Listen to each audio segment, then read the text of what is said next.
So the next session here is going to be on complex anatomies and also with some case illustrations. And the first speaker is Apostolos Tzikas, and he is well known to all of us. He has been working in the ELAACC field for many, many years, and actually we gave him an impossible task because we asked him to talk about cases based on the new LAA classification, and he didn't know a word about LAA classification. But we will take advantage of your knowledge because one thing that you did, you were actually one of the first to do a systematic registry in LAA. So Apostolos was behind the Appendage cardiac plug registry, one of the very first with a lot of publications. So it's a pleasure to welcome you, Apostolos, and let's hear. Thank you. Thank you very much. Thank you for being here in such a beautiful day outside to talk about LA closure. And I want to thank also for the invitation, especially Philippe, for this initiative. I think it's great to, discuss and talk about things that we were very passionate about, and there are many friends in this room. So actually, yes, the topic of my lecture was impossible to deliver. I prepared the talk that it's an overview of what we were discussing yesterday and today, and maybe we can discuss about that. I need to see how this moves. There. Okay, so this is a LAA club. I'm passionate about definitions, and the definition of a club is an organization of people with a common purpose or interest who meet regularly and take part in shared activities. So creating this club, I think, is a great idea, but I will add some questions here just to, simulate the discussion, since I was thinking about that yesterday. So for a club to succeed, I think we really need to define the purpose of what are the objectives. Also, who is a member of the club and who is not a member? Is everybody welcome? Should you have more interdisciplinary, participation? For example, here in this room, most of us are interventional cardiologists. Is this okay? Should we, other people qualify to become members of the club? What is the structure? How it's organized? Is there a chair, a co-chair, a member? Is there some kind of election that, okay, today, this year, you are going to be the chair, or there is no election and everything is discussed and decided democratically? But how are decisions taken? Because at some point, every company, every organization will need to take decisions on whether we should do this, whether we should do that. And a very important thing is there any independent organization in which the club refers to? Is somebody supervising independently the club activities? And there is a problem there sometimes. And also the question is, how are the activities funded? How can a new organization or a club make sure that there's going to be a continuity and all the activities will have the proper funding? I'm not asking you to reply to these questions. I mean, I just put them here because it's the first meeting, and I think it's a food for thought. Now, I listened yesterday that one of the main purposes of the club is to create a European registry. And of course, having data is always good. There is no argument about that. In Europe, the previous registries are the Evolution Registry, part of the Global Amulet Registry, and then the ACP Registry, which actually physician initiated. It was my idea, but many people participated. I was just organizing things. And then we had these publications here. We had the multi-center, paper, and this is physician-initiated. Then we decided that we need to standardize the way we do Amulet. ACP at that moment and then Amulet, because we were proctoring and everybody was doing his own style and people got confused. So that was another joint physician-initiated project.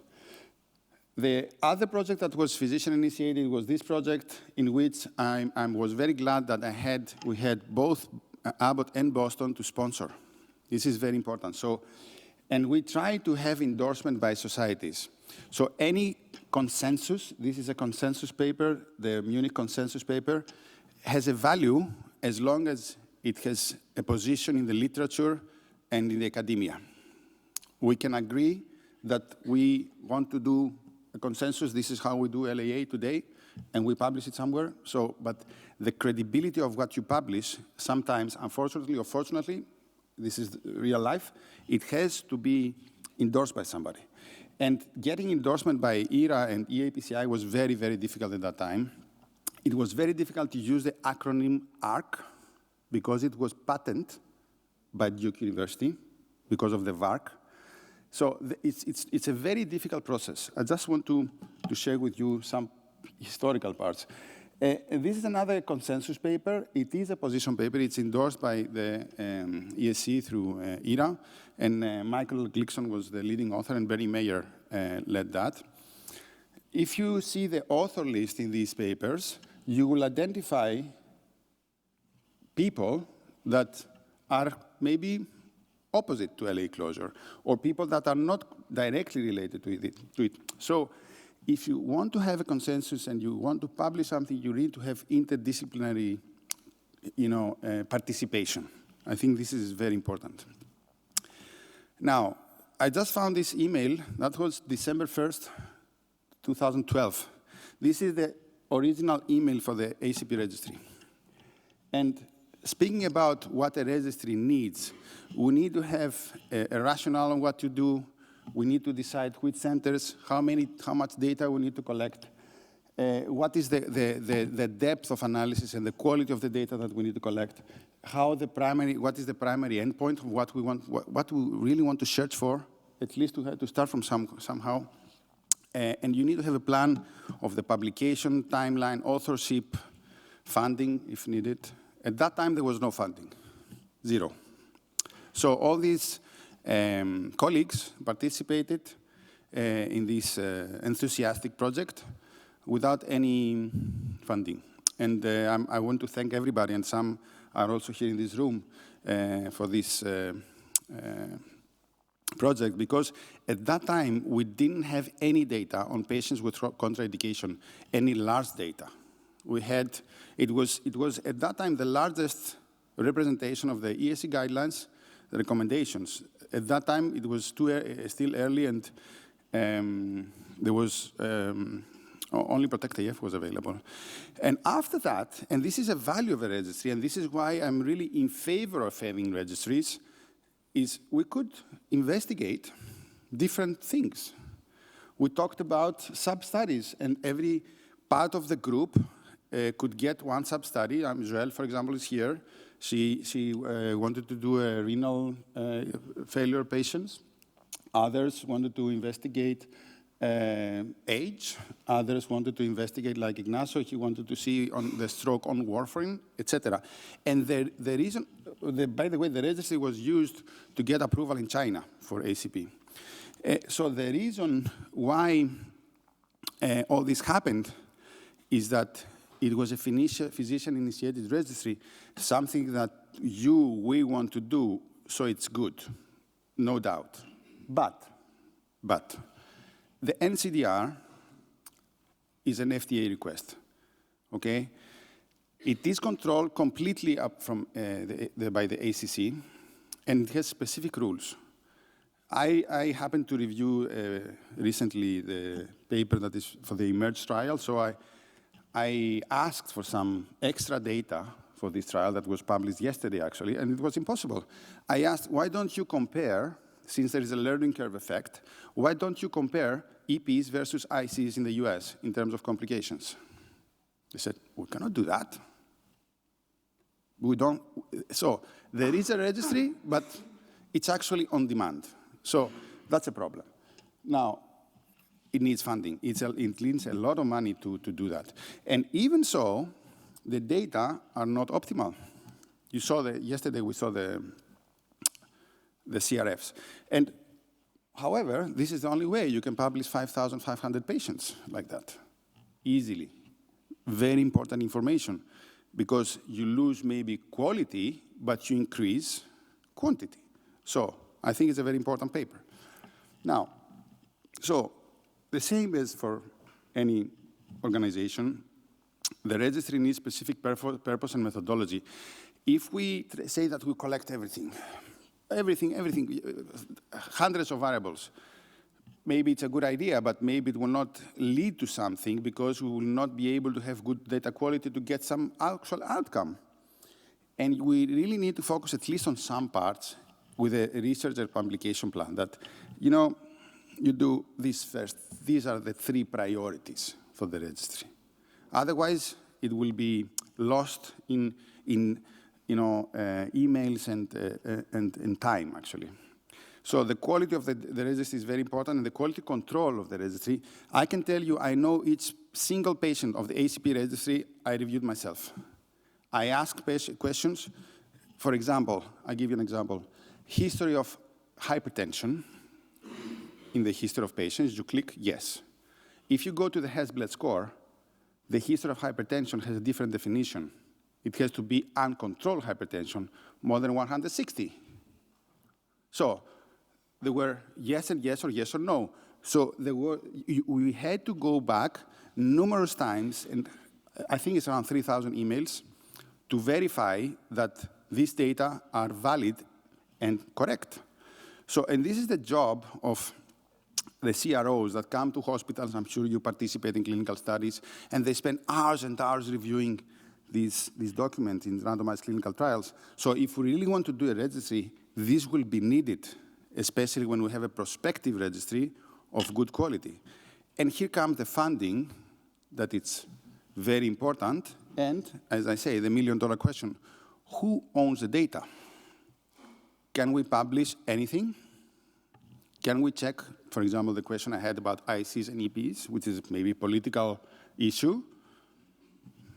So this has to be clarified. Now, I go to the topic of my lecture, actually, about the LA classification. We all know about the anatomic variability. We call it the patient fingerprint. I mean, even in 2 dimensions, as you see here, and this is the appendage of the same patient, by the way, even in 2 dimensions, it's very difficult. I believe that proper LA classification is impossible, proper classification, and I don't think it's needed in clinical practice. I think that some kind of classification is needed for categorization in clinical research. Yes, maybe there are things that we need to learn from there, but in real-world clinical practice, I don't think we need to talk about all the botanical garden, as Philippe said, or the animals.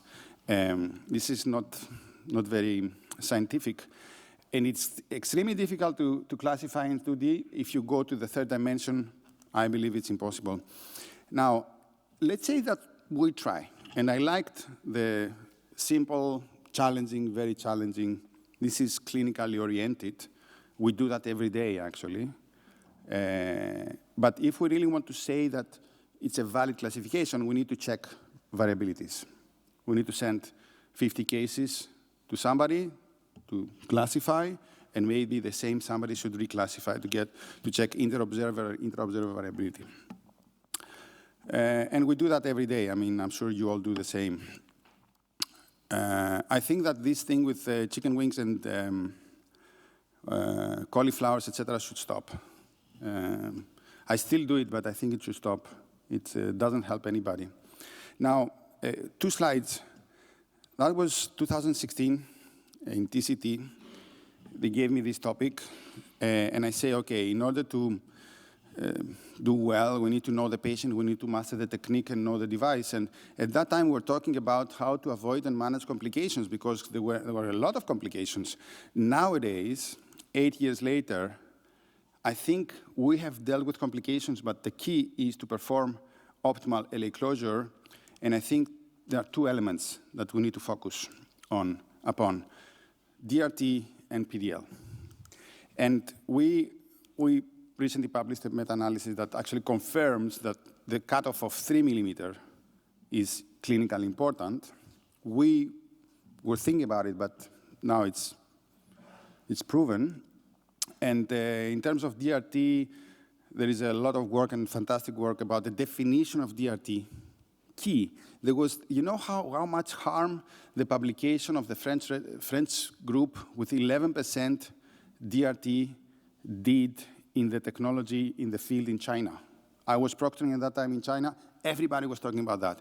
And I'm sure that some of the cases that were classified as DRT were probably the HAT.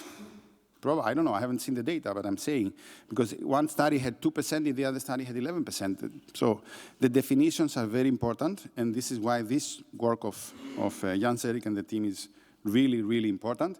And also the work of this group, many people are in the room, about the depth of implantation and how important it is for both devices to prevent DRT. So now, what about Europe? The situation in Europe is that more interventional cardiologists are doing than electrophysiologists for the moment, but this is probably going to change soon. If the option trial is positive, there will be a big shift. Not now, but in 1 or 2 years. I believe that we have superior implant quality in Europe, although I don't proctor a lot lately in Europe, but that's my impression from the field as compared to the US. In the US, the mentality is more like we do more cases quickly and we don't care so much about the outcome, the implant quality. But in Europe, we have very low public awareness. There are issues in several countries with reimbursement, but mostly I think the problem in Europe is the awareness. So we don't have the support of society. This is a structural heart disease procedure, and EAPCI is nowhere. I mean, we almost struggle to publish in Eurointervention right now, and I was part of it. There is nothing in EuroPCR, almost nothing. So there is an issue here, and this should change somehow. Anybody part of the group should work on that. Now, the 2B indication, come on, 10 years with the 2B. At some point, this has to change, and unfortunately, the registry cannot do the job. We need the randomized trials that are coming, and these are going to be US-driven trials. There is no doubt. But what we can do in Europe, and this has to be done, is to increase awareness and referrals. Because we are doing pretty well the procedure. My concern is not to have another, to improve our results in terms of the technical skills. And by the way, we discussed, we should do that, we should do this. I disagree. I think that everybody should do as good as he gets. We gave already some direction. The Amulet step-by-step paper, at least there is a new one coming out now. Some of you will be invited to participate, but I don't think that's the problem. The problem is the referrals. And that's why I really like this initiative with John Kam and Marek and others that we published this paper actually 3 days ago. And in this paper, we tried to find the link between the referring physician and the patient. And the idea is that we will have a short version of this publication in separate languages, European languages, which will be given to referring physicians with like a little booklet. And I think this will help a lot. Now, all this is theory and maybe not very interesting, but I want to show a case. I believe in pre-planning for several reasons. I really believe in CT. You see here I'm using 3Mention, but other software are also very good. We can see the inner part of the heart. We can measure properly. And this is a case where, speaking about classification, to go back, do you think this is an easy case? From this view, looks easy. So you do a single view angio, and you think you can dance. So like the show, you think you can do it. And then you implant a device and it doesn't stay, and then you look from here, look there. So if you don't know up front, you cannot really tell whether a case is difficult or not. And I'll just show you the example. This case, and this is how we do the transeptal planning with 3-Mentio. So this case, you do a cranial view, you do an angio. I really believe in angio, by the way. I don't know if Fabian is still here. The angio is the only way that you can inflate the appendage with your contrast. Poof. So it's the only way you can evaluate the rigidity of its walls. So we do a cranial, and then if you go and do a caudal, you will recognize that there is a problem here. The pictal doesn't enter there. There is a lobe there. I try to move the pictal up and down, and something going on. So is it an easy case? How would you classify? And then we try to do an amulet, and then we need to choose. Where are we going to start the implantation? We need to go slow, for sure. What is going to happen here? I don't know. We can guess from the CT that something is going to block us, maybe. I cannot move the operator is very slow. Sorry about that. So you see what happened. It was pushed back.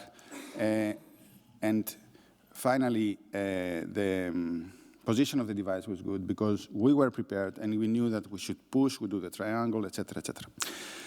Okay, and that was my case example, and as an example of classification. So I tried to cover many things in a few minutes. Sorry if I wasted some time, and thank you.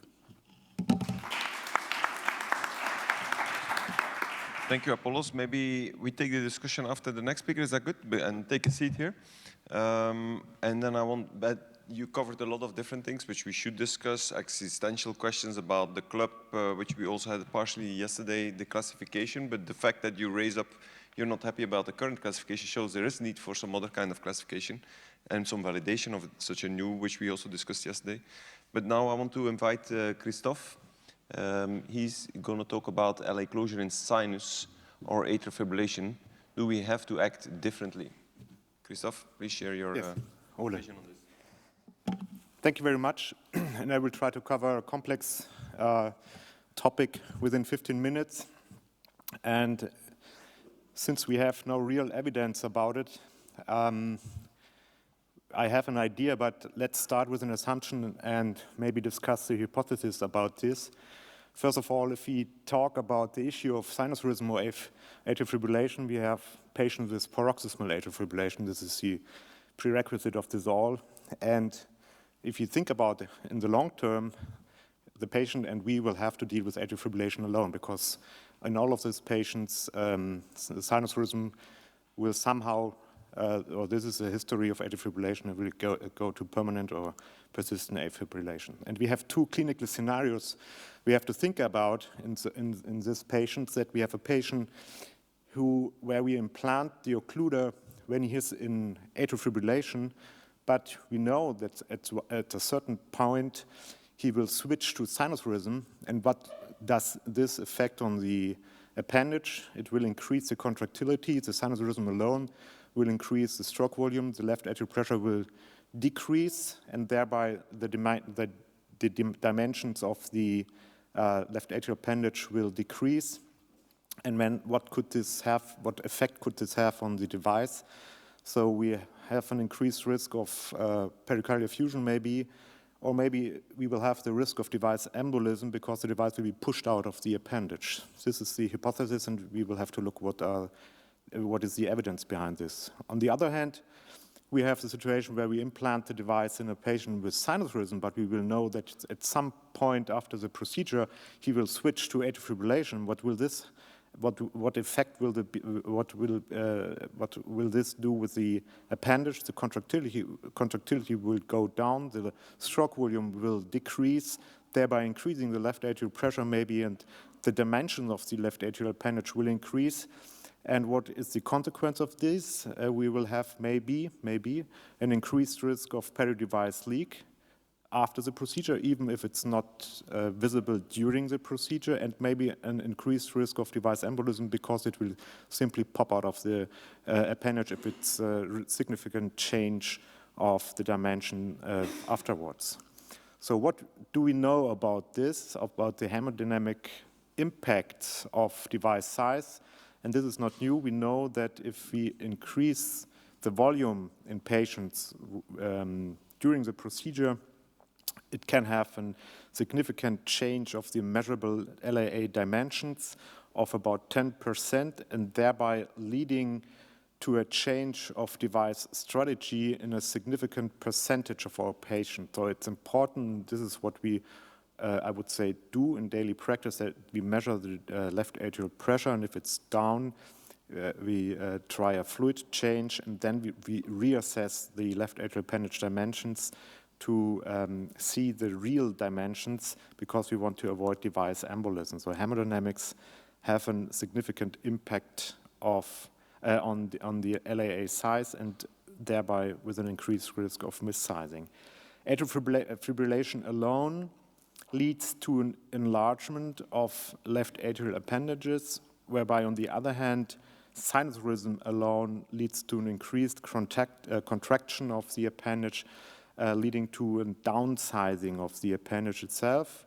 And what we know too is the longer atrial fibrillation will persist over time, the larger will be the orifices of the appendage, or the diameter of the appendage that we will measure over time. So we have to think for future, if you think about outcomes, we have to think about the possibility that we will see leakages over time, and maybe not acutely during the procedure.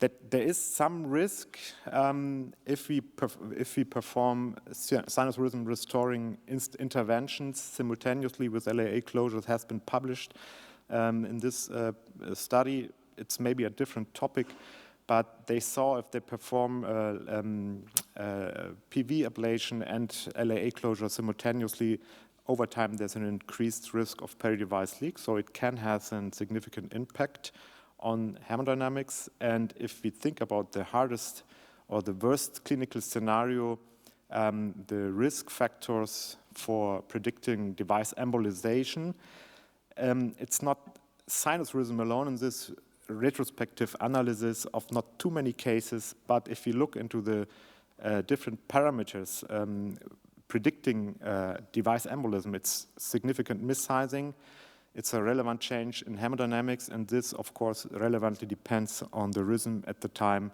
of the implant. So maybe it's not the sinus rhythm alone in the multivariate analysis, but there's a lot of interaction, and we have to think about what will be over time if we implant a device in a situation that can change relevantly over time.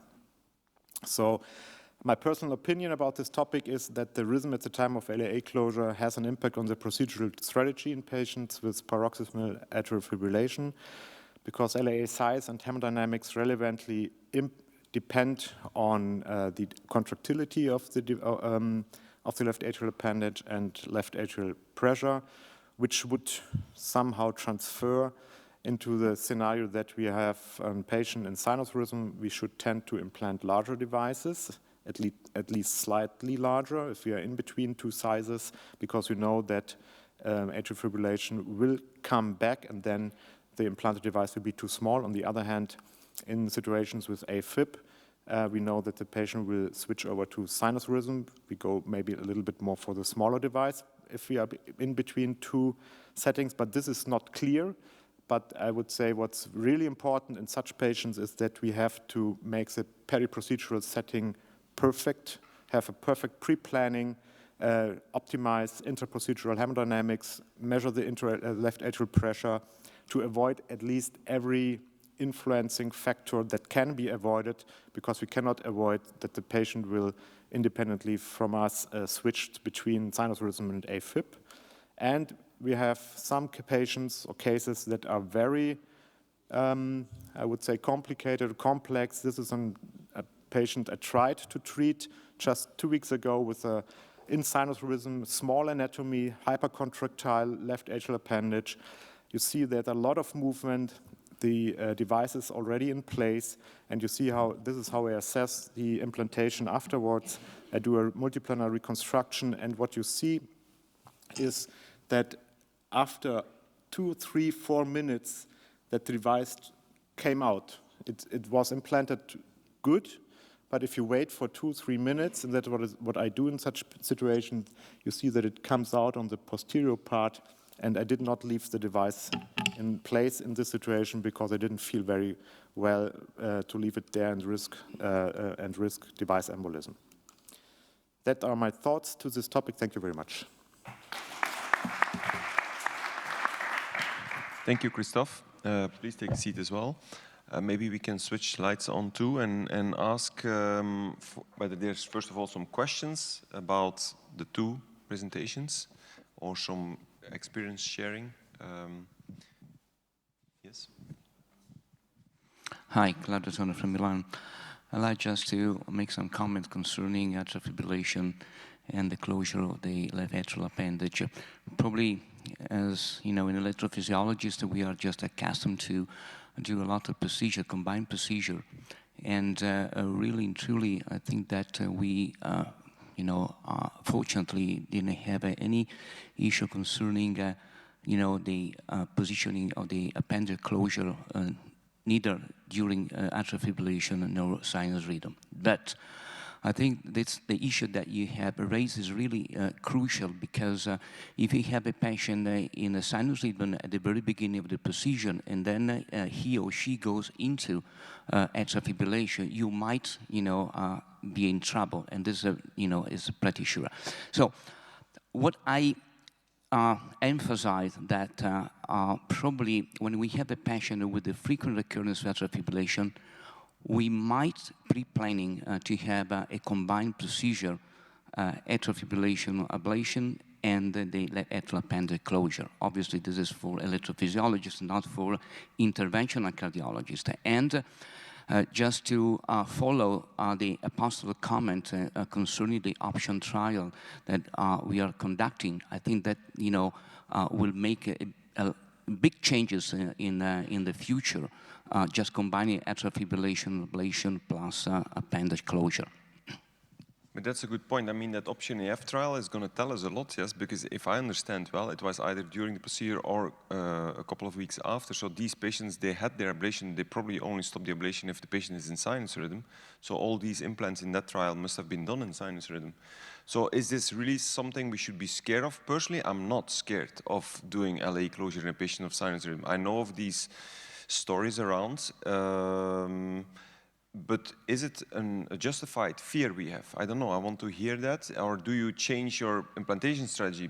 Personally, not much. I maybe go for a specific device, which I prefer, which I feel like is more stable, reliable to anchor, or I will not implant very proximal. That's what I personally will do. But for the rest, I don't change a lot. Nina? I think I would have the same approach as Christoph, just having it in mind. I wouldn't be afraid, and I think, Christoph, you are also not afraid of doing it, but it's just to have the thought in mind that it might be a little bit different, and it might have an influence in borderline situations when you have to go for a larger device size. The case you showed was an interesting one, Christoph, because, I mean, it wasn't only sinus rhythm, it was a lot of contractility, but it was a very early bend, and you had very, very disgusting pectinates looking out of the left atrial appendage. So I think there are a lot of issues in this case which could cause trouble. So do we then sometimes have to decide just not to close it? I mean, do we really have to close every appendage? Or if like that, well, I would also be scared. I have to say it was indeed very shallow. Then that kind of extra necked in there. I mean, do we have to? You didn't close it at the end, no? I didn't leave it, but I tried it. I think this is the thing. We must not be always 100% positive or negative, but this is what I want to emphasize. If we do pre-planning, we have a complex situation, this is how I address the patient and say, there might be a chance that we cannot conclude the procedure with a perfect result, and then I will not leave it. And then you do not put too much pressure on yourself, and then you don't have bad feelings if you stop when nothing has happened yet. So I tried it for 3-4 times. I saw it was always the same situation. I did not want to push it too hard into the appendage, and then I just stopped. And this is what we should discuss up front, and then you will not have complications. Because if you if you do a procedure without implanting an LAA device, this is not a complication for the patient, maybe for your ego, but not for the patient. So this is important, and this I tried it, but I stopped early. Yeah. I have a provocative question. So when you have a patient in sinus rhythm, especially if you have a very contractile appendage, there is a risk of erosion, embolization, and things like that. So option is done actually with WATCHMAN, WATCHMAN Flex. Do you think that if the trial is positive, I mean showing it's better or non-inferior or whatever, you can skip NOAC and so on. If you have to do that in your current practice, will you favor WATCHMAN because it was proven with WATCHMAN and because they've proven that it was safe with WATCHMAN Flex in sinus rhythm after ablation or in combination, or do you try another device, or can Amulet be more dangerous in this situation, especially if you have a funnel shape and the device is more difficult to place in sinus rhythm? So open question. Luis, you want to say something?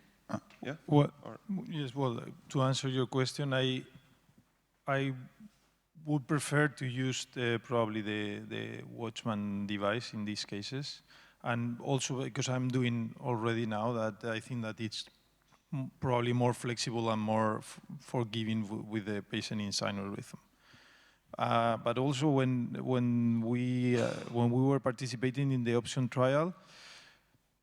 Also, an important question was if the electrophysiologists, they want to do an appendage ablation after the procedure. Of course, if you have the device, they cannot do it. They cannot go inside. And if they do an ablation of the appendage in the original, in the index AF ablation, also the patient is in sinus rhythm, but the mechanical properties of the appendage are different. So now the contractility of this appendage are not the same. So of course you have to do it at the same time if they do the ablation of the appendage. But if they don't do it, then if you place the device, they will have more problems for this patient if they have a recurrence AF in the follow-up. So I think maybe the electrophysiology can give some thoughts about that, because they are doing more and more ablation of the appendage also. So can I make a comment? There is a direct comparison between Amulet and WATCHMAN 2.5. There was no signal in the Amulet ID study that sinus rhythm is benign for one procedure and not good for one device and bad for the other. So I wouldn't be concerned about sinus rhythm, but I would be concerned about hypercontractile appendage. Yes, this is not, but this is rare. And I don't know whether Amulet or Flex is better. I mean, we need to do a study to find out. But I would agree with you that there is time that we should just don't do it. That's maybe an important comment Apostolos you make, because if they do an ablation of the appendage, probably that becomes completely uncontractile. Yes. So you have a patient in sinus rhythm, but the appendage, that doesn't mean sinus rhythm doesn't mean it's a hypercontractile appendage, because if they ablate it, it becomes completely non-contractile. If they isolate the appendage, you have to do it, because if not, so maybe we should, it's wrong to say a patient in sinus rhythm or not. That's not the discrimination. It's more like if you have a hypercontractile appendage, yes or no. That's maybe more like, I kind of follow that. I totally agree, because when I was looking for the examples, I had to look through many cases to find a really uncontractile left appendage in AFib. But you have some situation in atrial fibrillation with a hypercontractile appendage with high flow velocities, and it's like... I have a question, just one question.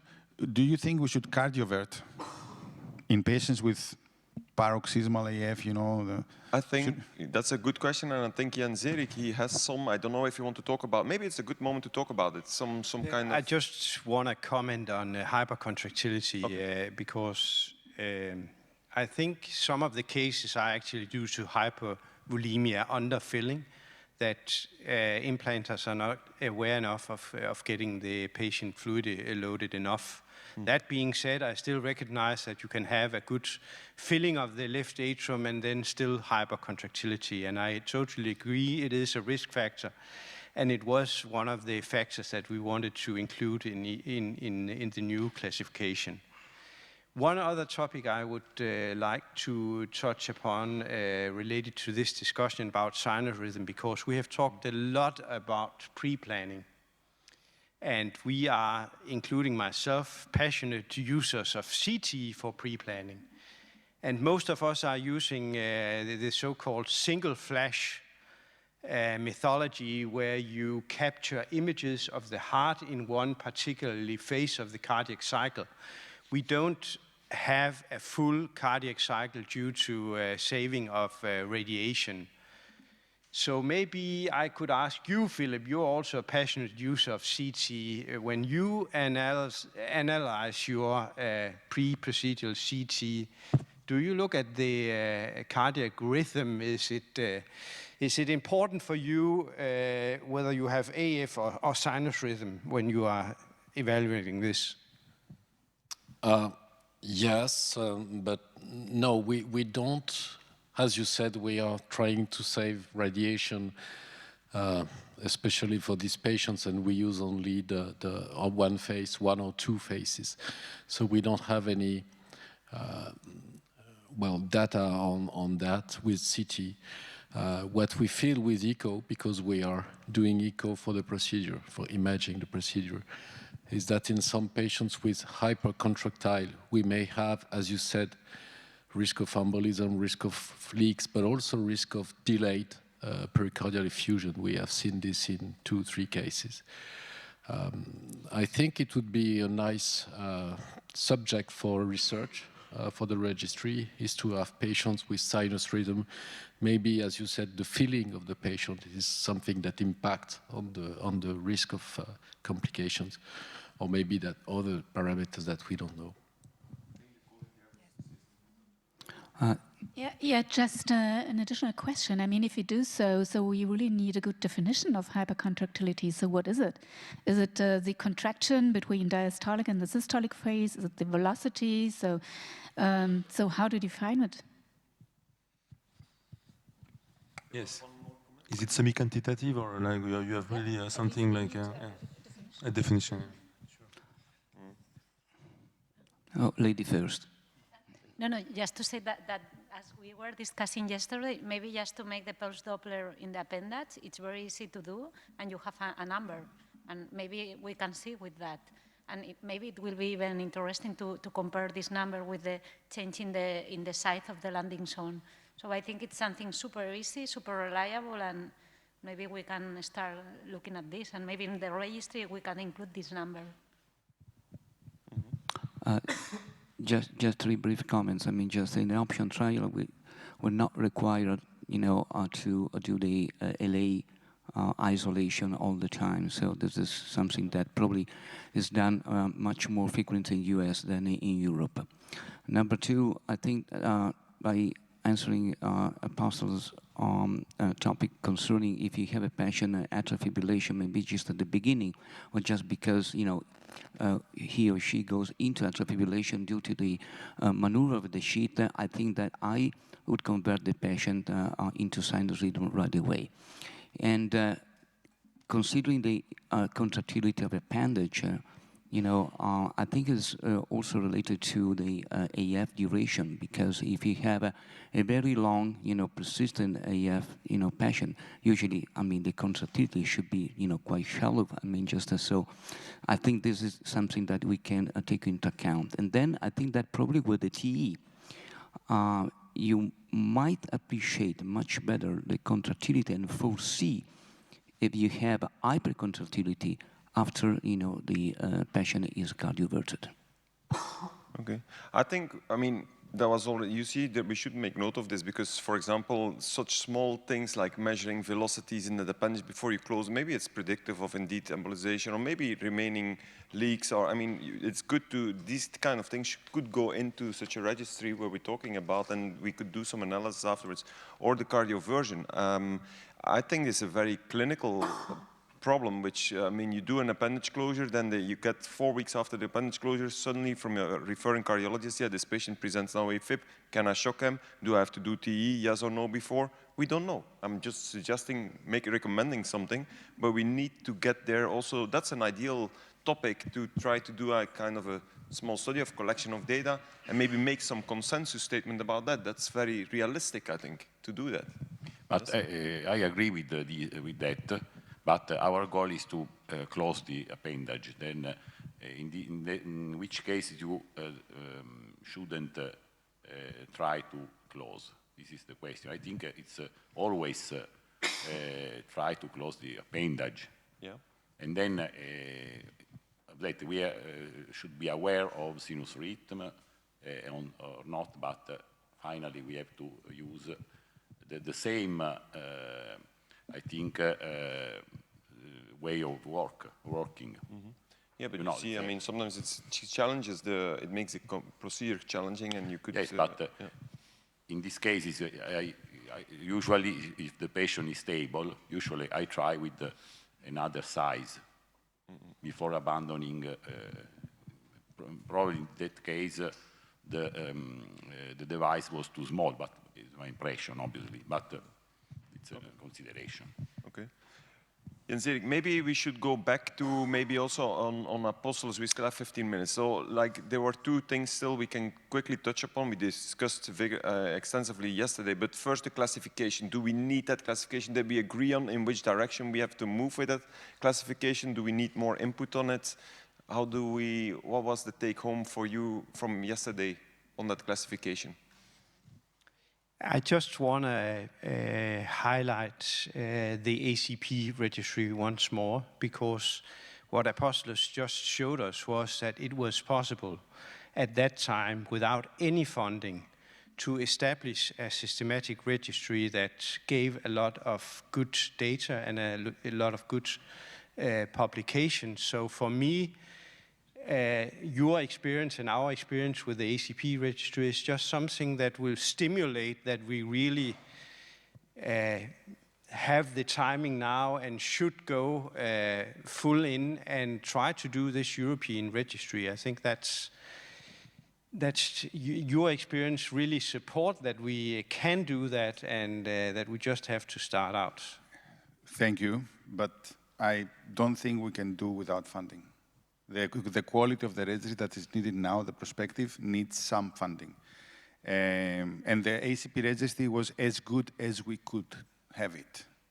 And Apostolos, that's a registry. A registry is not monitored data. You have to, a registry is a registry. I mean, what comes out from publications from that American, what is it, NCDS or something, registry, that's also not monitored data. I mean, these data are as good as what they are, and a registry study is a bit like you're dragging a net over the bottom of the ocean and you get some data, you see some tendencies, and to confirm it, you need some prospective study. But that's how a registry works. You don't need monitored data for that. The NCDR is monitored. No, it's monitored. Randomly monitored. Yeah. There's a small monitoring, and we have discussed that yesterday. But not all. I mean, out of 100,000 cases, there are a few monitoring. So it still remains, as you said, a registry with its pitfalls and things like that. Yeah. So I fully agree. What you have shown regarding going back to the classification, just the case you have shown, super complex case with a short, shallow landing zone and so on. I think the typical case, when I see that, then you need that kind of classification, because that case had already 3 or 4 items of the classification: shallow landing zone, large ostium, a lot of proximal lobes. So if you come up with some classification, it can be very helpful upfront to know that this case is going to be super complex. I was looking at the case, I said, okay, I see already that. So I think it's going to be, I have the feeling it's going to be useful. But I think what Apostolos was saying, he just doesn't want the botanical classification. Yes, I like the word that Philippe mentioned, yes, the botanical or the animal. I mean, Luigi is a friend now, we became good friends, but he didn't even expect that he would ever have such a success when he discovered these words. So I don't think it's helpful. I always write on a CT analysis, this is a windsock LAA, this is a chicken wing. But to be honest, this is not true. Come on.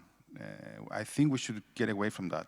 But the classification of complex, well, standard, complex or very complex, I think this can have clinical value. Okay.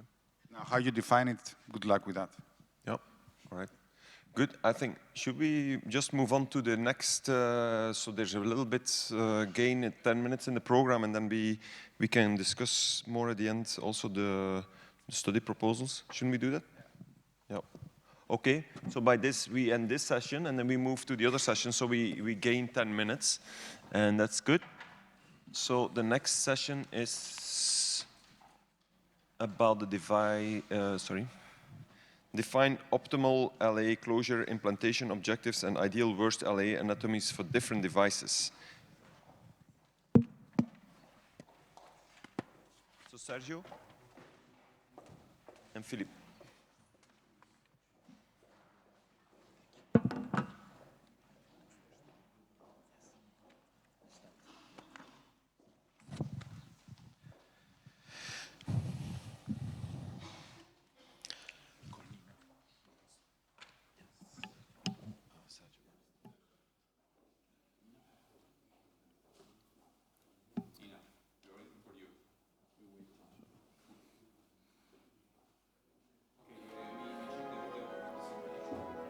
And now we start with OLE, and the presentation is, what is the presentation of OLE?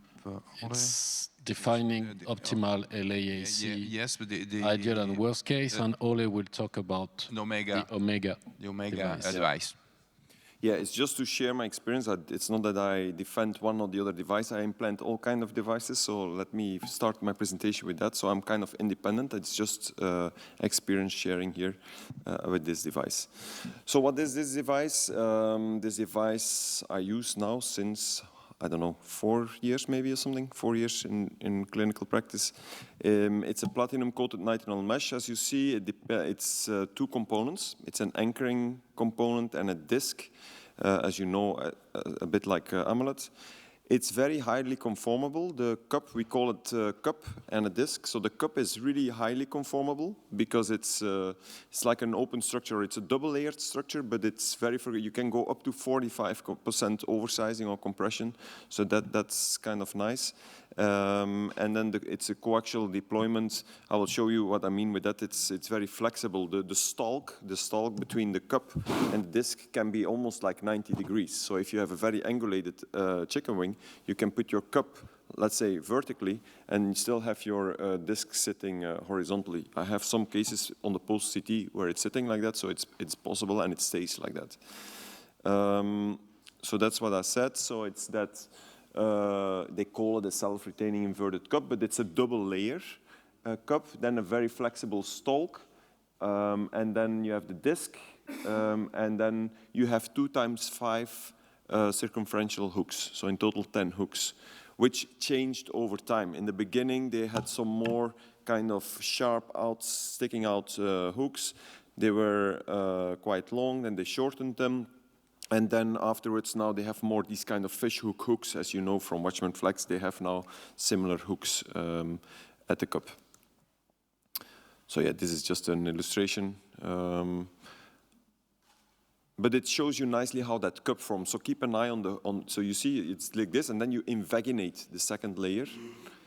And that's actually very nice. And in a way, it's a very, very safe device because it's almost impossible to perforate your appendage because you make a ball, you get out to a rectangular shape, and then you invaginate. So you're pushing not against any anatomical structure, you're just pushing against a first layer of nitinol. So by deploying the device, it's literally almost impossible to perforate. So I will go quickly over this. The cup with the anchors, as I said, 5 × 10 anchors. The double-layered design, very conformable. And that's clearly a gain, I think, because it's also, if you have a very conformable device, I think it has 2 advantages. First of all, it's very forgiving for your sizing. It's more forgiving for your sizing. Comparable with, for example, WATCHMAN Flex, also rather, it's a conformable device, forgiving for the sizing. if you oversize with one size and you have the depth, in a way you come away with it. And typically it's also good for the sealing, you would think. And then the cup has to kind of ideally pull a little bit on the disc. Ole, yeah. As discussed before, we can interrupt you. So yeah, sure. We improve the interactivity. Yeah. The design is quite similar to the Amulet. Yeah. Yes. You are an expert on both devices. What is the main difference for you? Well, the main difference is indeed that cup. Yes, so the sizing is more forgiving. It's softer. Yes, it's less stiff. Because like a lobe of an Amulet, it has that stiffness. Yes, it wants to get into that shape of that rectangle. Here it can be extremely compressed, and that's nice. And indeed, the cup and the disc that it's in the next slide. I think. Sorry, maybe back. Yeah, here, you see on this drawing there that cup and that disc can be very flexible, the angulation. The sealing mechanism is based mainly on the cup or on the disc? The difference is mainly the cup and the lobe. If you really want to compare them side by side, which I don't like to do in a way, but I mean, then you come to do it because they look physically similar. But indeed, it's the cup and the lobe which is the main difference. Yeah. Oh. Yeah. Yeah, true. That may end up in clot. Yeah. And this is a big difference because there is a lot I of had that same concern. When I started using this device, I was also like, do I like this device? I'm really concerned if there's like a leak behind the disc. To be honest, I have now more than 60 or nearly 70 post-op CTs. I can show you. It's amazing. I mean, it never happens. 0 cases. Either it completely occludes or there's never partial clot in that space between the disc and the cup. Yes? I have no cases. In 85% of cases, I'll show you at the end, we have complete occlusion, so it's better than any device on the market. I'm surprised. So I was surprised, but why is it? I think it is because, and that's one of the advantages, I think, the stalk gives so much flexibility, so at the end, when you release the device, the disc settles itself in the anatomy where it meets a position on the wall. Yes. So, and that's not the case with the disc. The quality of the nitinol is similar to I mean, from mechanical point of view, is similar to Amulet? No, it feels also different. If you have it in your hands, you have to, by the way, load it yourself in the loader. It's very, very flexible. Yeah, much softer. Yeah. So probably it's more conformable than the... Yes. Probably. Yeah. So, what are your thoughts about stability? So if I'm correct, it's 5 pairs of hooks. Yeah. So it doesn't seem to be a lot to be circumferentially stable, especially in a big or large left atrial appendage. Is that any concern or something you... Yeah, I don't know. I mean, I wish maybe also more hooks on it, to be honest. I had to be completely open in the face of the design of the device. I had one embolization, yes. And that was where I told you first the hooks were like sticking out long, 7 millimeter. They cut them down to 3 millimeter, probably too short. I had an embolization that was still in the design iteration phase. And that's why they've changed it to the fishhook hooks shape. Since then, I think there have been done more than 500 implants in whole of Europe. I heard of one embolization. So that's not a lot. Maybe it's more than that one, but that's the case I know of, one embolization on 500. So I think it's not worse than other devices. Ole, yes. in terms of depth, do you need a little bit more of depth than Amulet? Because it seems that the lobe it's... Yeah, it's true. You need a little more depth, not tremendous depth, but you need a little bit more depth than Amulet. Amulet can tackle better really shallow appendages. They're still superior there. They're the best in class. I think you need at least 15 millimeter. Yeah. And if you get them to the very overcompression, you prefer... It's like the appendage that show Apostolos with Omega, almost impossible. But that would be different. The distance between the lobe and the disc is variable or is fixed? If you go for with the bigger devices, it gets also bigger, yes. Yeah. No, I mean, it's elastic. Oh, yeah, it's very elastic. Yeah, I mean, really, you can put the cup even sometimes really deep, but that the disc is like... Then sometimes even the double layer gets pulled out, and it stays there. Even on the 3-month post-CT, the double layer thing, which is now gluing to the first layer of nitinol, the double layer can be pulled out. You can change the distance yes, on the so you can, and that's beautiful with the double layered. So you can indeed, it's flexible. Yeah, just so you confirm that in some anatomies you will not use it because for example, if you have a reverse chicken wing, for example, you will try it? Or? No, that's perfectly doable. The only cases I'm cares, I mean, first of all, the limitation, the biggest device is 30 millimeter, and that's not the only thing. It's 30 millimeter, and you need preferably minimum, I would say, 15% compression. So that means. There are quite some anatomies. They are really too big, then you cannot go for this. I would never leave this device with only 5 or 10% compression, but you can sometimes get away with other devices. So they have to work. I'm not sure if they're working on it, but they need bigger size. So that's maybe 20% of my cases drop out of because the anatomy is too large.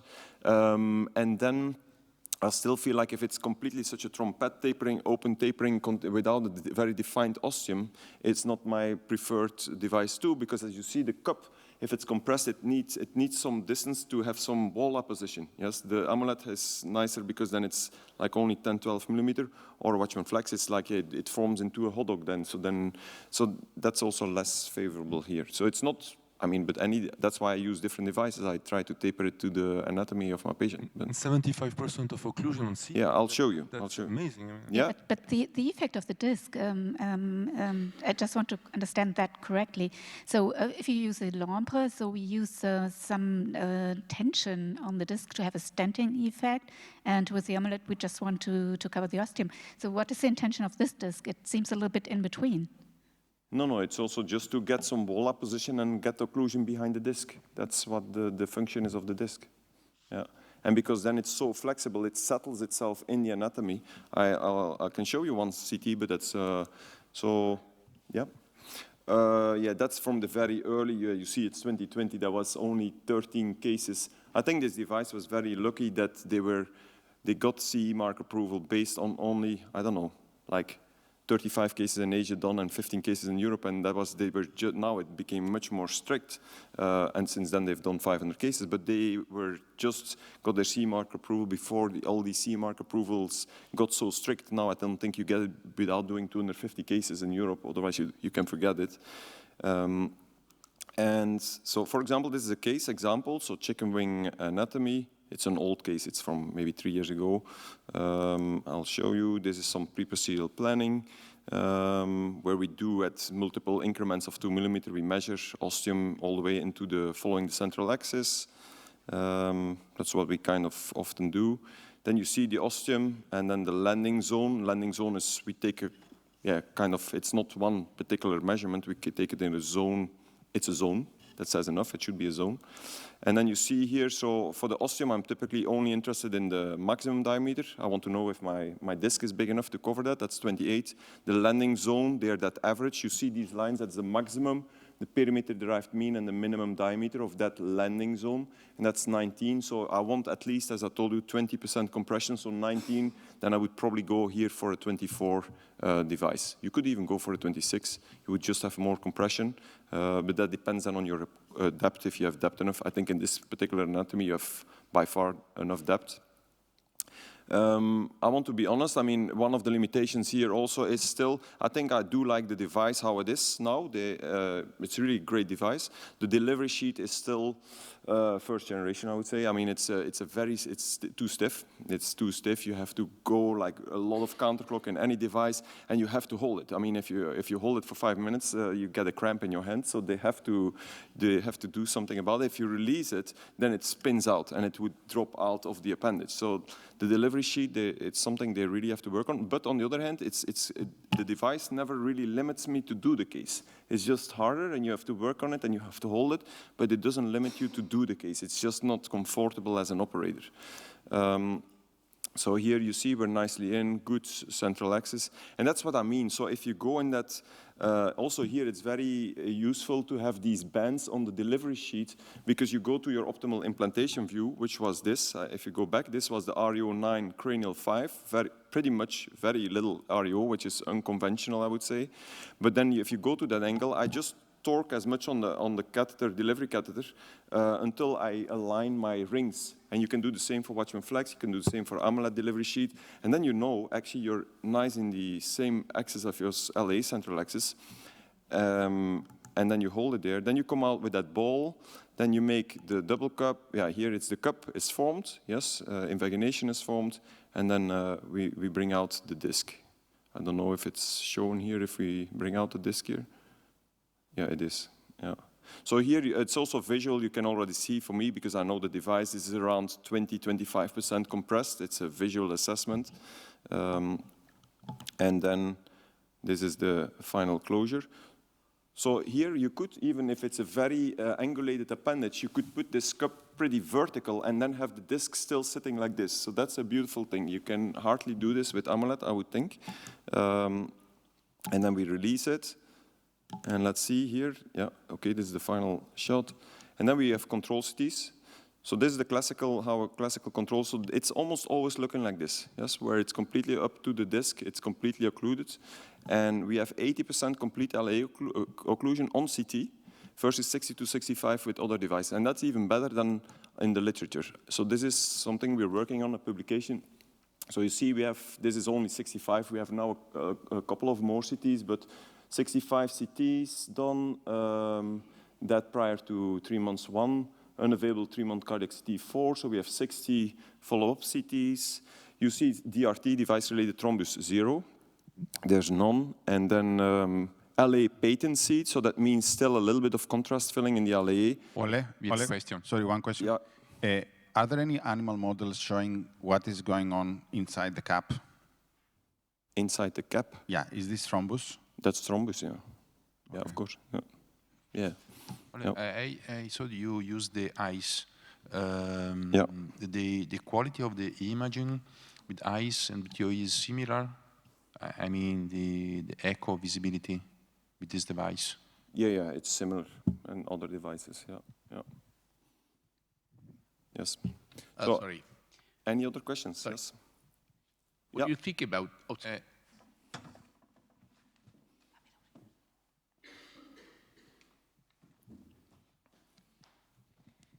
Ole, when I look at your follow-up CT scan, it looks like the cup comes back to its original dimensions, and that's my question, because that's what we see with most of the devices, that they have this radial force, so with time the appendage will actually shape in correspondence with the original morphology of the device, and it looks like the cup will expand back to its full dimension. Is that your observation, or because it is a little bit more soft device?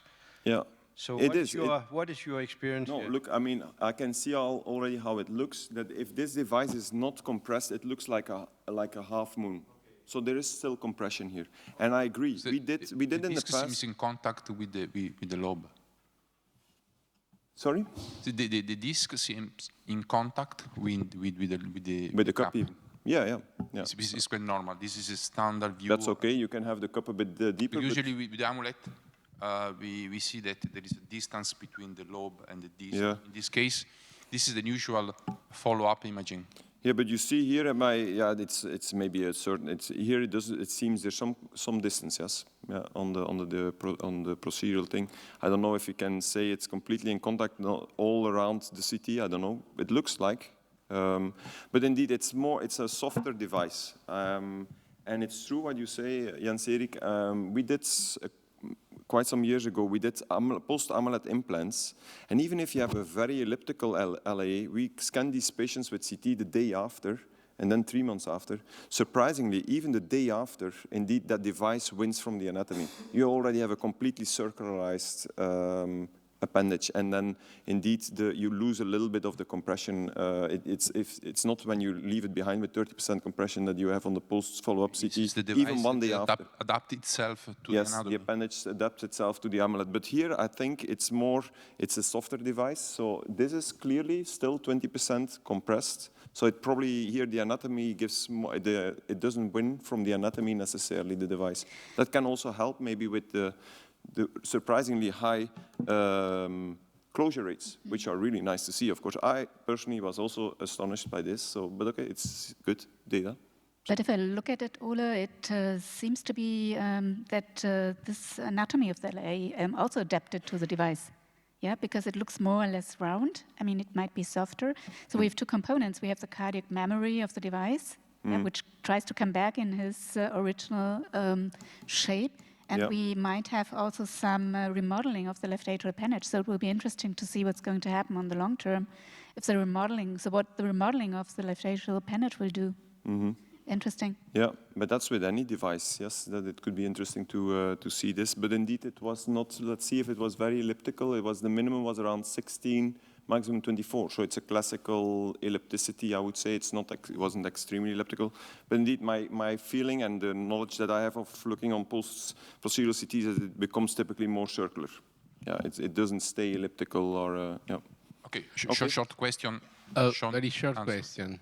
Last question, short question. I think amazing results. And is this device, is ellipticity an issue? Is because I would just assume that it performs so well that very elliptical LAAs would not be an issue. No, it's not an issue. So I love it even when I've done a couple of cases and supported some cases with extremely small appendages. You know, like it was like minimum 8 millimeter, maximum 18, perfect. Perfect results, super easy. So because it's so conformable, so it's softer, yes. So no, it's great to do it. The limitation is really if you go to the bigger, and because the biggest device is only 30, and you need a 20 compression. So if an appendage is bigger, the landing zone than 26-ish, I don't go, and so there's a limitation there. Yeah. Ola, I just got 1 minute from Sergio for another question, so I have to be very quick. 30 seconds, not I would be interested because the hooks are located a little bit more towards the ostium. If you compare it with the Amulet, this is usually a little bit deeper. Do you think this is I could imagine it is an advantage. What's your experience? Yeah, it's true. That's why I also make so the hooks are a little bit, they're typically now, I think this is the previous device still, so now where they're sitting is the top. This is, they adapted that too. So I think the first layer of 5 hooks is at the middle of the device, and then the other one is at 3/4 of depth in it. So they put the hooks indeed a little bit deeper, which is needed. And that's why I make my measurements. If you would do just the classical echo measurements and you do ostium and then you do landing zone. Landing zone is not only 10, you do 12 and 15 millimeter. That's what I typically do. I measure at 12 and 15 millimeter of depth on CT too. Yes, I took that zone of 12 to 15 millimeter of depth, and because I know that's where the hooks are. Yeah, so you need that more depth, and that's also because that's where the hooks are. Yeah. Okay.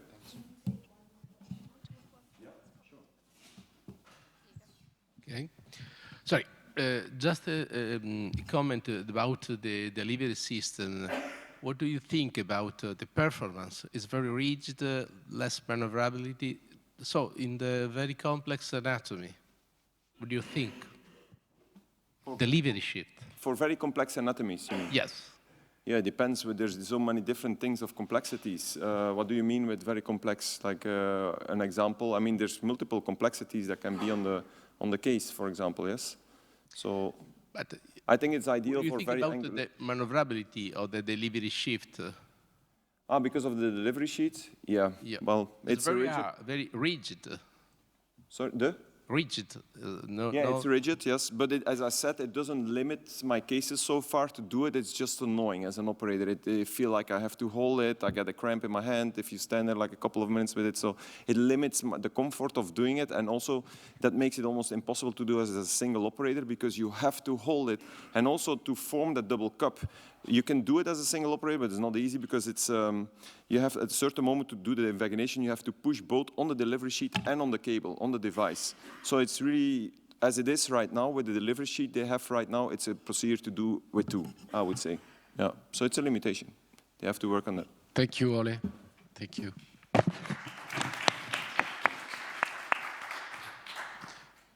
So please now, Claudio Tondo will talk about WATCHMAN, the same title, define optimal LAA implantation, ideal and worst case with your device.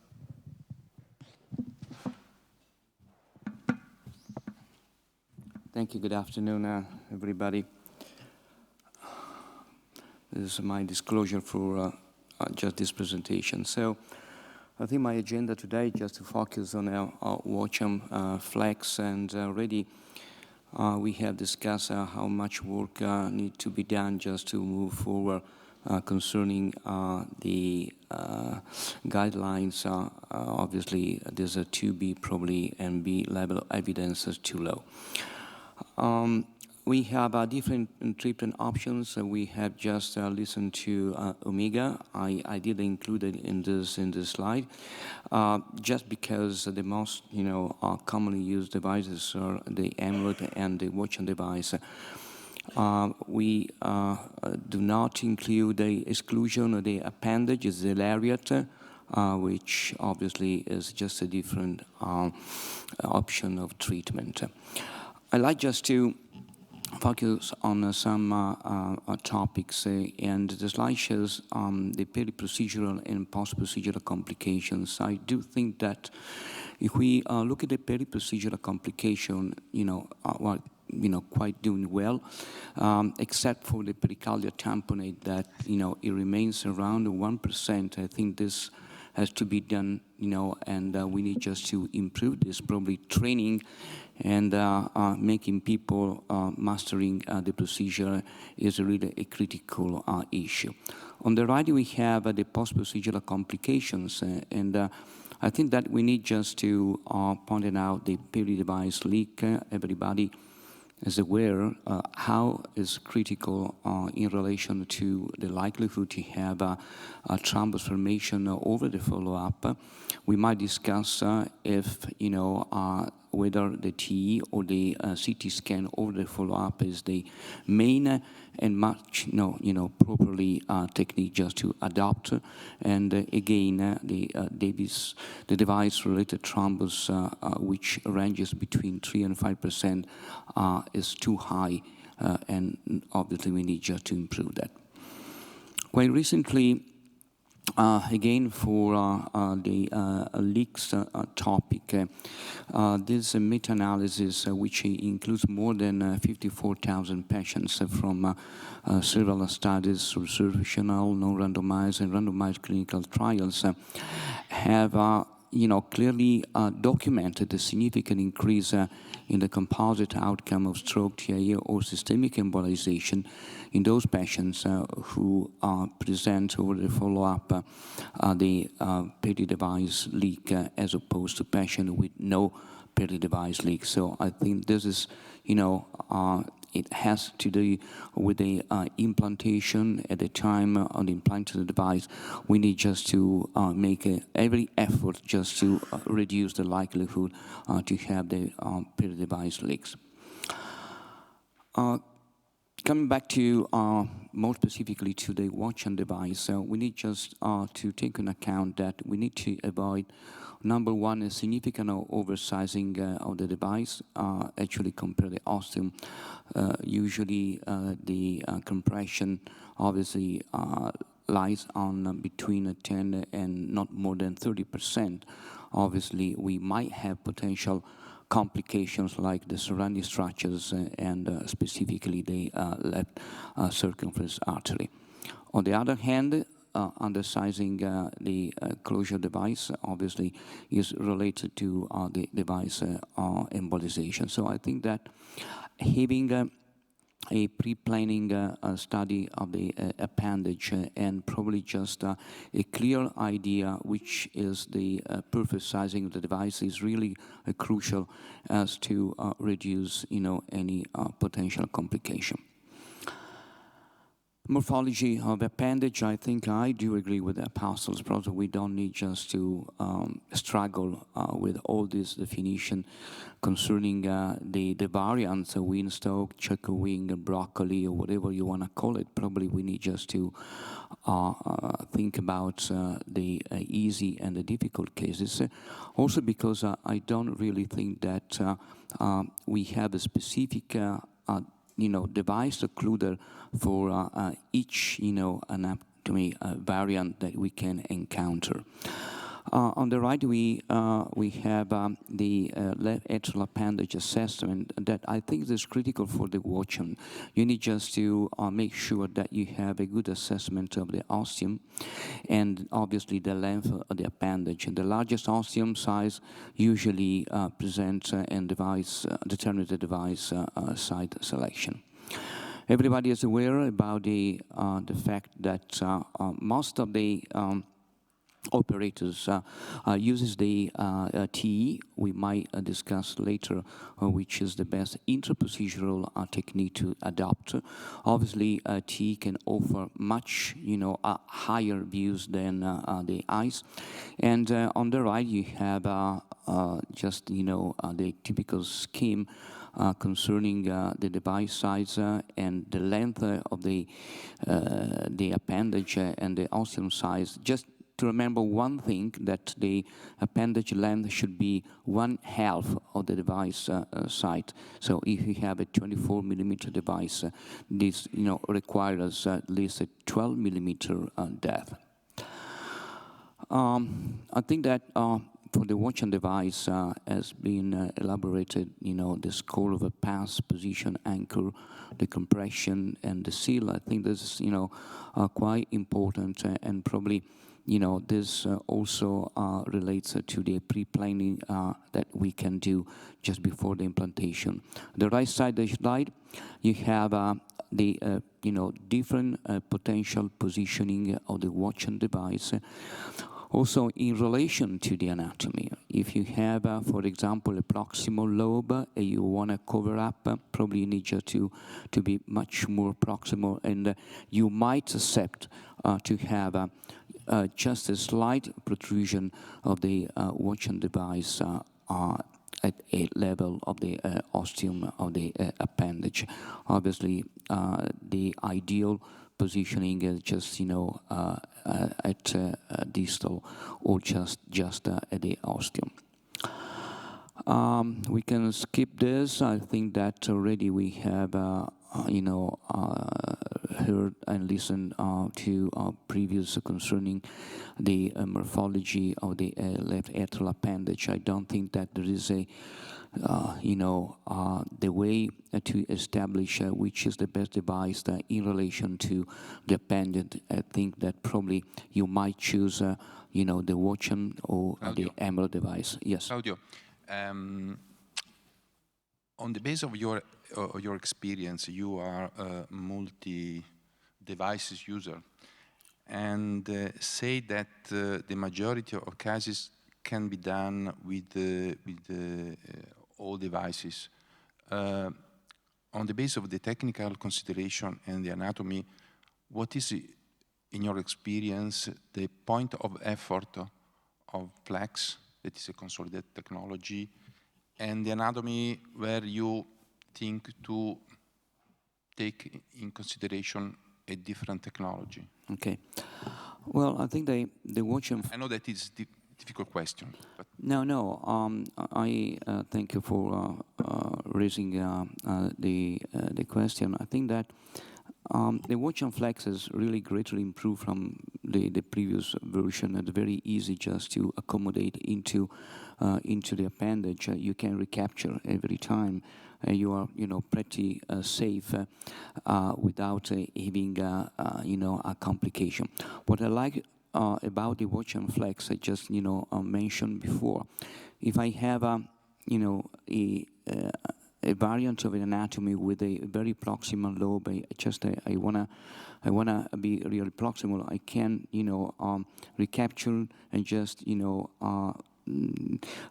pull, the device back. I mean, just it's flexible. It allows you, much more maneuverability than the other. On the other hand, if you have a quite short, length of the appendage, so you have a very short landing zone, I would probably think about a different device. I mean, just to cover up properly the ostium of the appendage. So I wouldn't mind just to shift to the Amulet, for example. But there is no specific technology of the device before the procedure on the base of the anatomy, because I saw that you planned with the CT scan. No, really. I mean, just I'm in favor to have a pre-planning, but I will be not honest. I mean, just and sometimes I mean, just it's even due to operator's experience, I allow my associate to use whatever they want to use in that specific patient. So sometimes also is in relation to the operator's experience. But I have no specific criteria. I mean, unless you have a very peculiar anatomy, as I told you before, very short landing zone. So I think about. I think this is, very well known, the morphology, but just in relation to the risk of a thromboembolic, I think that we need to use this just to push for, having the occlusion of the, appendage in those patients with a very high risk, like in the cauliflower, which seems associated with an 8-fold greater risk of a stroke. There is a corroboration of this data even from the German registry, and just highlighting the last sentence that there's no reason to preclude patients from the occlusion solely based on the current data on the gross morphology of the appendage. So probably you have the chance to occlude every patient who needs just to have the appendage closer. Here, probably just to answer, Sergio, to your question, because when you have the maximum depth of the appendage shorter than the length of the smallest device, then you might be in trouble using the WATCHMAN device. So this is something that probably we need to take into account and think about a different device. You know that device has obviously a range of sizing, but just to make clear that the recommended maximal diameter of the orifice of the appendage is between 17 and 32. And essential that the length of the appendage exceed the maximum osteal diameter to guarantee a safe landing zone. Pettinae muscles, I think that we need to obviously take into consideration, especially when you have a picture like this. I mean, the amount of pettinae muscle could be really an obstacle when you maneuver the sheet into the appendage, or even in this case, you might easily appreciate that the muscle is very close to the ostium, so you might have quite a problem just to have a proper positioning of the WATCHMAN device over here, and then can compromise obviously the efficacy of the procedure. Claudio, sorry, this was a very interesting picture. So we see a lot of pectinates, but I've never seen horizontal pectinates like that. So would that impact your strategy in oversizing maybe the device, because you have a higher risk of peri-device leak in such a situation?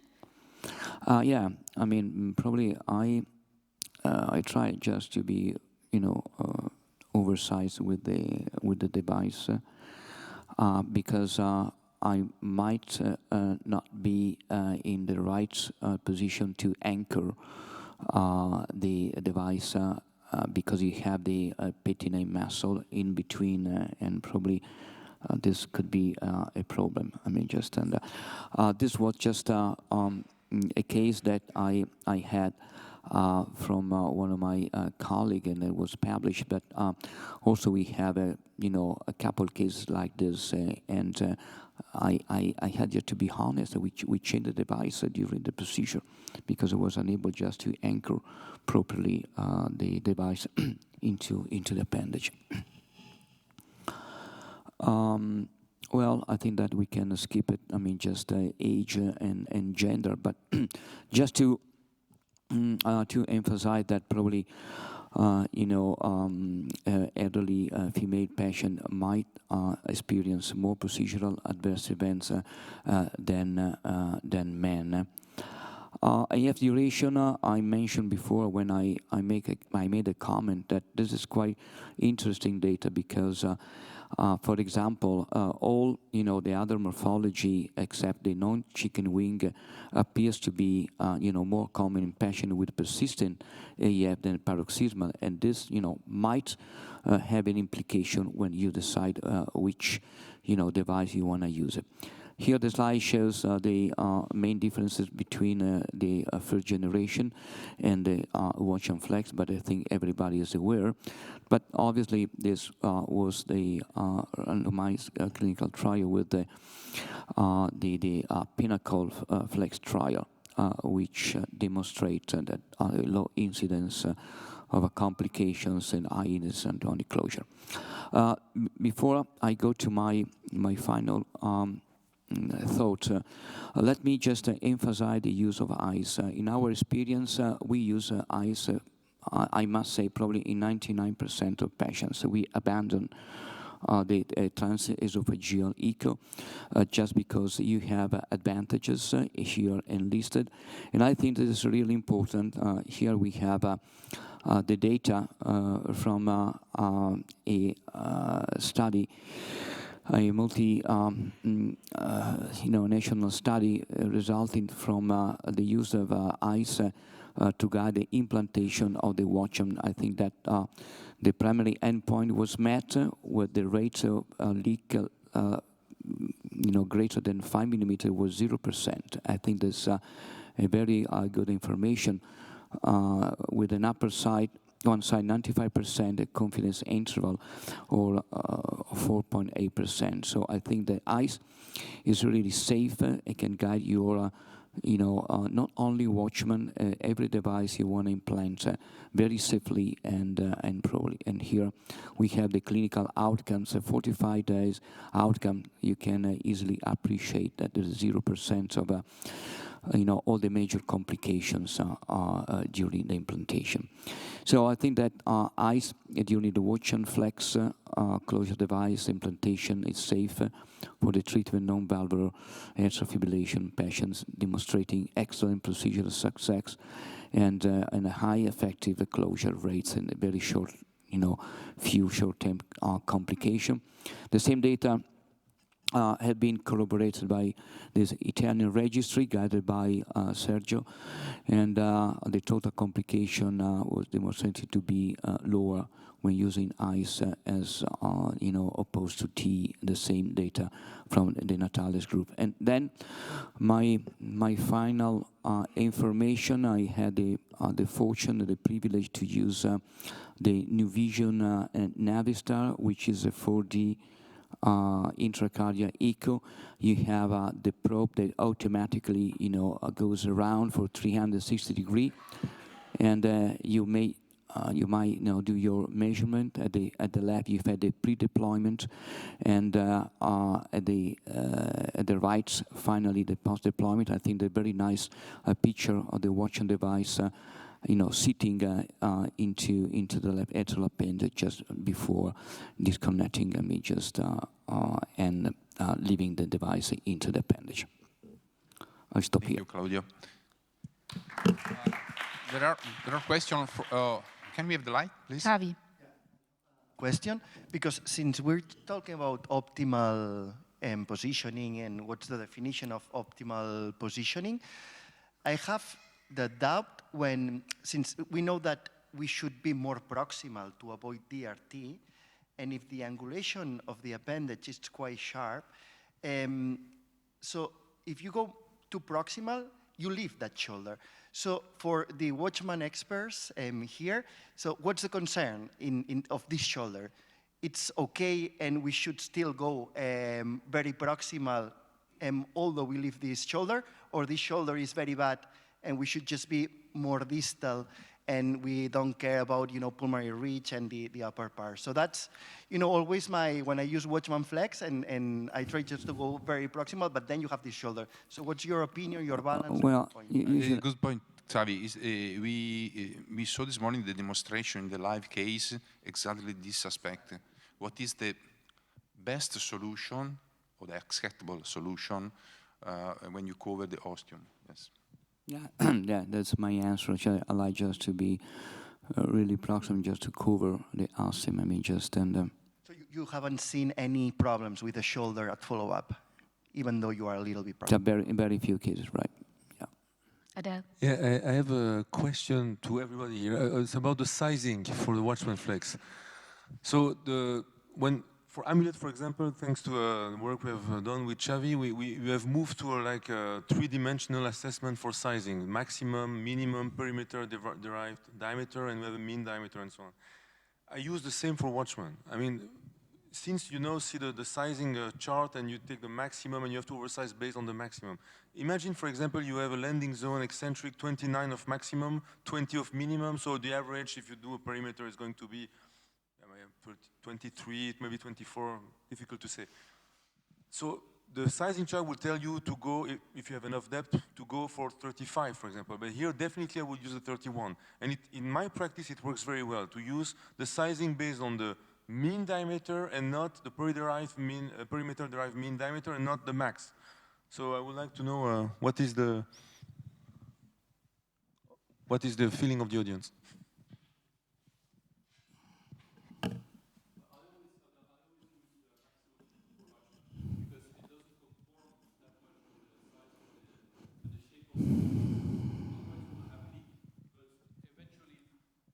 Eventually, when you're doing the procedure and do a contrast injection, and you always have in mind these two values of the max and the perimeter-derived mean, yeah, you can always adjust your sizing at that time. So basically, I think we end up with the same implant size based on your experience and mine, but I always tend to go a little bit bigger to be sure that it's completely sealed.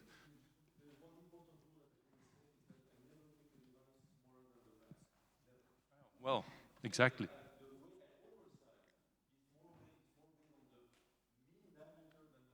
Yeah, but so I think we end up with the same strategy. But this is a very interesting point, because you pointed out as well that you tend more to oversize. So we have 8 to 20% in the IFU.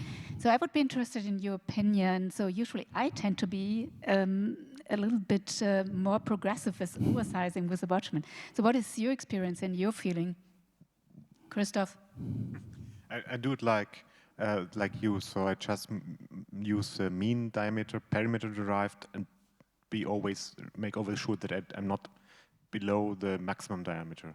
But if it's very oval shaped, I do not oversize too much. What is the maximum of the eccentricity that you recommend to accept? I mean, the ratio between the major and minor diameter. Because this is a good point, because we have, in one hand, the distensibility of the LA, because it's a distensible structure. On the other hand, we have the stiffness of the device. So the problem is that we have to place a perfect geometric shape in something that is regular. This rule that Christoph has just said right now is even more important if you don't have enough depth, actually. If you oversize a little bit too much and you take it based on the max and you don't have enough depth, it's better to take something based on the mean diameter. Because it is a good point for the classification, because it's one of the criteria that on the basis of which we decide, okay, this is a good case, is not a good case. If you look at how those three devices that we have discussed now, the Flex, the Amulet, and the Omega, reacts to compression, it's different. I totally agree with you. If you compress the WATCHMAN Flex device, it will stay circular. So that's a very good argument to go for the maximal diameter, and that's what I always do with the Flex device. If we look at the Amulet, it will take a more oval shape, but the shortest diameter will be the same. It will just elongate in one transversal direction. If you look at the Omega device, that's so soft that it will also shorten in the short axis and it will elongate. And for the Omega, it really makes sense to take the perimeter derived diameter, but not for the Flex. It makes more sense also with the Amulets, but they behave differently, those three devices, and we have to take that into account when we do device sizing. Yeah, and maybe eccentricity is not the entire thing, because as you pointed out, we also have to look at how the tissue is reacting. So some of the left atrial appendage, they just become round and they adapt very easily, and we might have stiffer ones which are not behaving in the same way. So interesting question. Any additional thoughts on that? Jens Erik said is totally true. So you end up with more compression and it elongates. So what it creates also is that if you take a too big device, you end up with more shoulder also with more shoulder sometimes. Yeah, in this context, it's really attractive the use of a simulation, because if we know the anatomy on the basis of the CT scan data set and the mechanical properties of the device, I think that could be in the future an excellent approach for deciding the best device for that anatomy. Yeah, but even if you have simulation, so we have some amount of tissue which is not behaving like the left atrial appendage. So it might give you a hint, but at the end, sometimes during the procedures, we experience something which is completely different. Yes, it's correct, because we don't know the mechanical properties of the LAA wall. Yeah. So, but I think that I mean, just for fun, but if you have just one anatomy and you simulate the closure of the anatomy with 3 or 4 different devices, you would see, I mean, just different, shape of the each device. I mean, just, and maybe you have a perfect sealing of the appendage. So I think that's really difficult just to compare, each of the devices, and the behavior is different, but you might, end up with the same result, the good sealing of the appendage. Okay, we have to move to the next presentation. I invite Fabian. Thanks, Claudio. And we will talk of another consolidate technology, the Amulet. Fabian is a great expert of Amulet. Okay, well. He's a great expert in general, but in specific. Thank you very much for the invitation, Nina, Sergio, Philippe, and Ole. These are my disclosures. So first of all, just some theoretical thoughts. Some theoretical advantages of the device. It's probably the best documented pacifier principle device. It probably, given the disc and the lobe, has an additional benefit in terms of sealing and in terms of thrombus formation. And the disadvantage, on the other hand, is the hooks. That can be quite aggressive, and maybe they have a certain risk for pulmonary embolism. Now, when I got the title of this talk, I asked myself, so is there a certain anatomy where I would fail with the Amulet, and I would afterwards say, shouldn't I have taken a different device? And then I told myself, since I'm only using Amulet, I think I should probably master one device as well as possible instead of adapting too much the anatomy, the device to a certain anatomy. But that's my personal opinion, also probably given my experience, since I only have experience with Amulet. Why do I use only Amulet? Because so far I used it in most cases. I only did about 8 cases out of 1,000 that were not Amulet, so maybe 4 WATCHMAN and 4 Lambre. Really, I can only talk about my experience with Amulet, but I have no intention to learn something else. Although I think it's lifelong learning, and I would advocate you to learn fluoro-based only procedures. But Fabian, you have a bias. But it's an intricate procedure, and I don't want to go through another learning curve. Now, let's go through some examples. This is a simple case. You can see it's a single lobe. What we discussed yesterday, the neck is more narrow than the lobe behind, so it's the ostium is not wide open. What would you use in this particular case? I assume if you're a WATCHMAN user, you can easily implant a WATCHMAN in this device. If you have the fancy Omega device of Ole, you can probably also use the Omega device. You can put in a Lambre. Here I use the 25 Amulet, and it's a very simple procedure. Now, remember the anatomy that you just saw, and this anatomy is almost the same. What is different in this case is the transeptal puncture. You can see the transeptal puncture here was more was less inferior. So I think the angle of the sheath is not as ideal as it was in the first case. So I think although the anatomy is almost the same, the procedure is going to be very, very different. You can see I chose again an Amulet at 25, and sure enough, when pulling on the device after deployment, it would just embolize. So I tried to go more anterior, and now remember how it looked in the last case. So in this case, it looked quite different at the end. It's also obviously doable, almost identical anatomy, but different outcome. So I think instead of making myself the procedure too complicated with thinking which device I could take, I just try to master the complications or the problems that come up during a certain intervention. Now, chicken wing also very often discussed. I think this is not a big issue for Amulet. You can think about what you would implant in this particular case. I did what I almost always do. I use an Amulet 25. So this is then kind of, I don't know, you have names for this. Maybe it is sandwich, I don't know. But I think at the end the result was very good. And only recently, and I'm grateful for the case that's coming now, I had a case that was very difficult. The first attempt to close the appendage was done by another group with TEE guidance immediately after a mitral clip procedure. And what is typical, if you do the procedure right after mitral clip, you can see that again the puncture is too high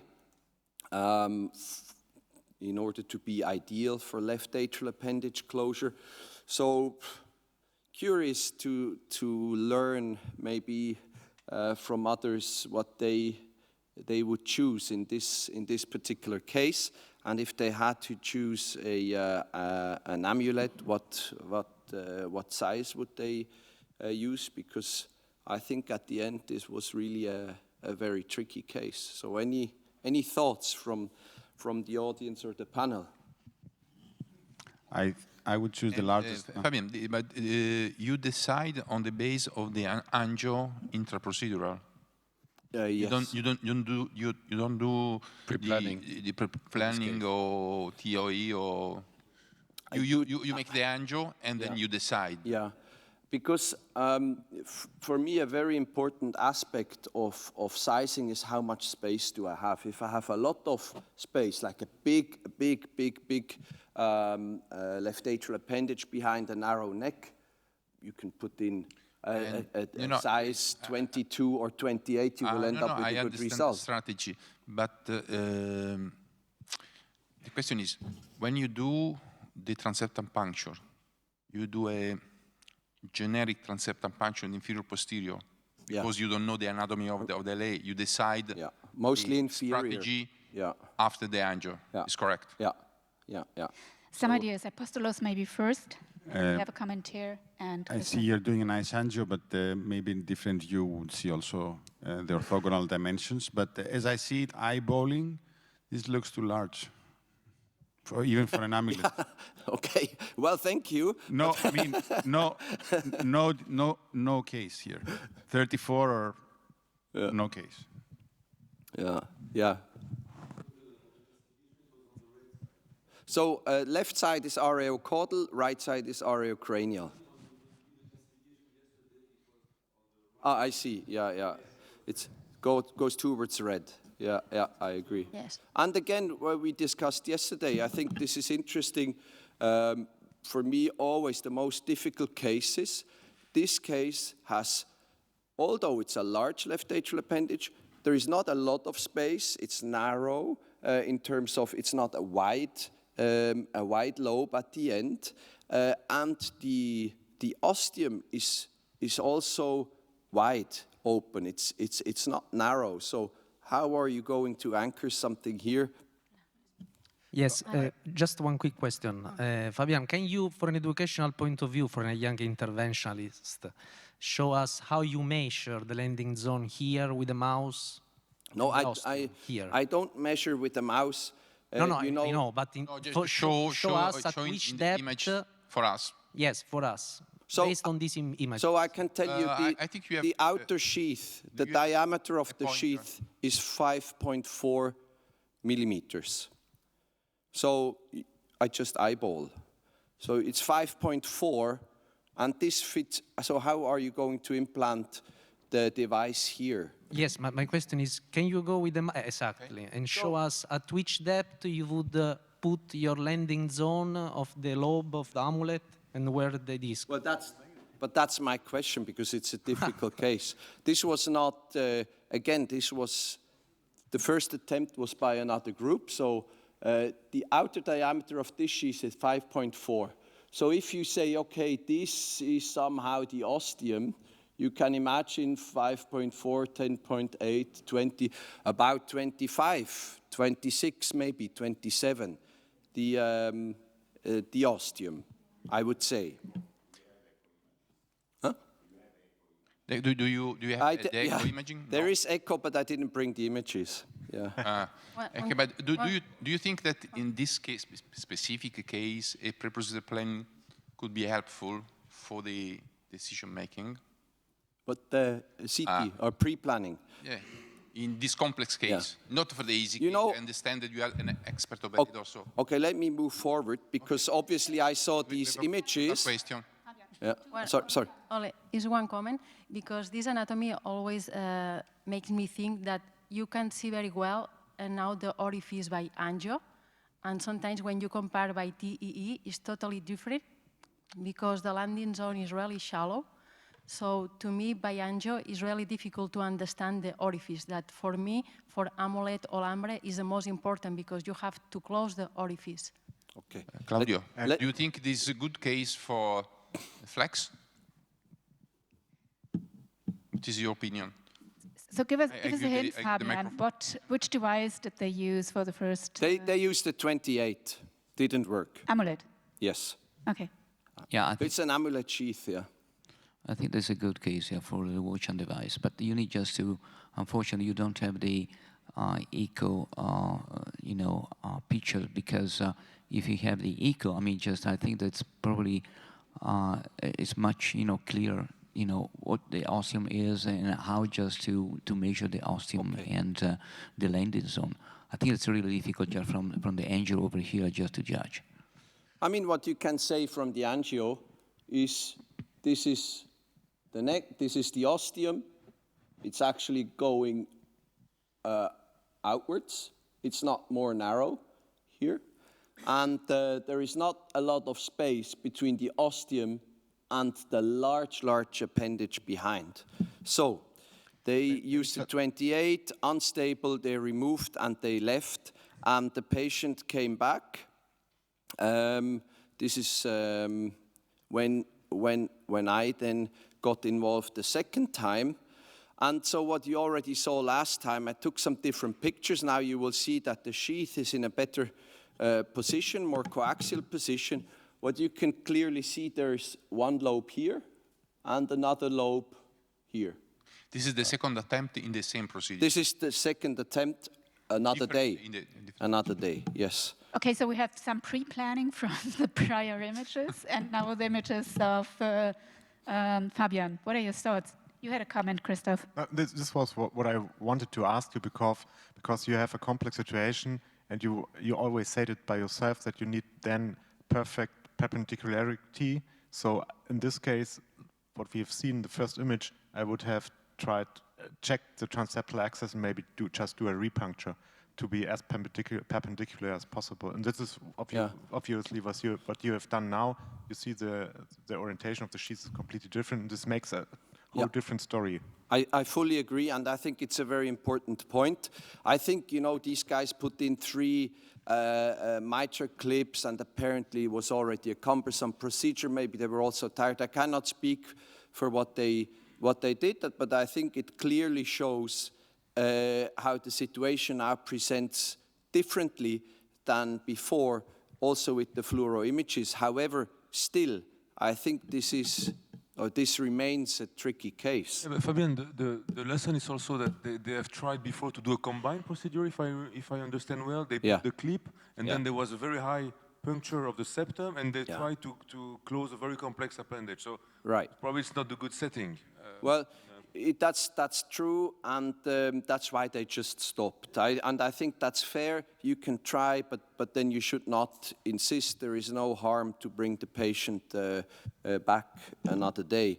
You could do a transeptal puncture again during the same procedure, lower, but I think it was smart to stop at this point. Yeah, and coming back to your point, I mean, the ossification is much better. Yeah, so we get a much better impression what the ostium of this left atrial appendage is. So.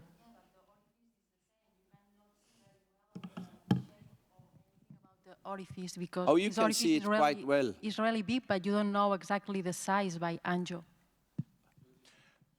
No, the size here of the orifice is much larger. So I agree with Apostolos that this would be, if you decide to close it with one device, it has to be a very large device. Now, a 31 or a 34 device, I decided differently. So in this particular case, I thought, so you have these two lobes right next to each other, then you don't have a very short landing zone, and then the ostium just opens up to the appendage. So would this be maybe ideal for a Lambre? I don't have much of experience, but if you put the lobe into one of the appendage lobes, and then you take the device with a large disc. My question always with Lambre is how good is the sealing in such a situation? If you leave an entire disc open without device inside, you depend fully on the disc on the sealing. You could have an out-of-the-box solution, or you could refer this patient to a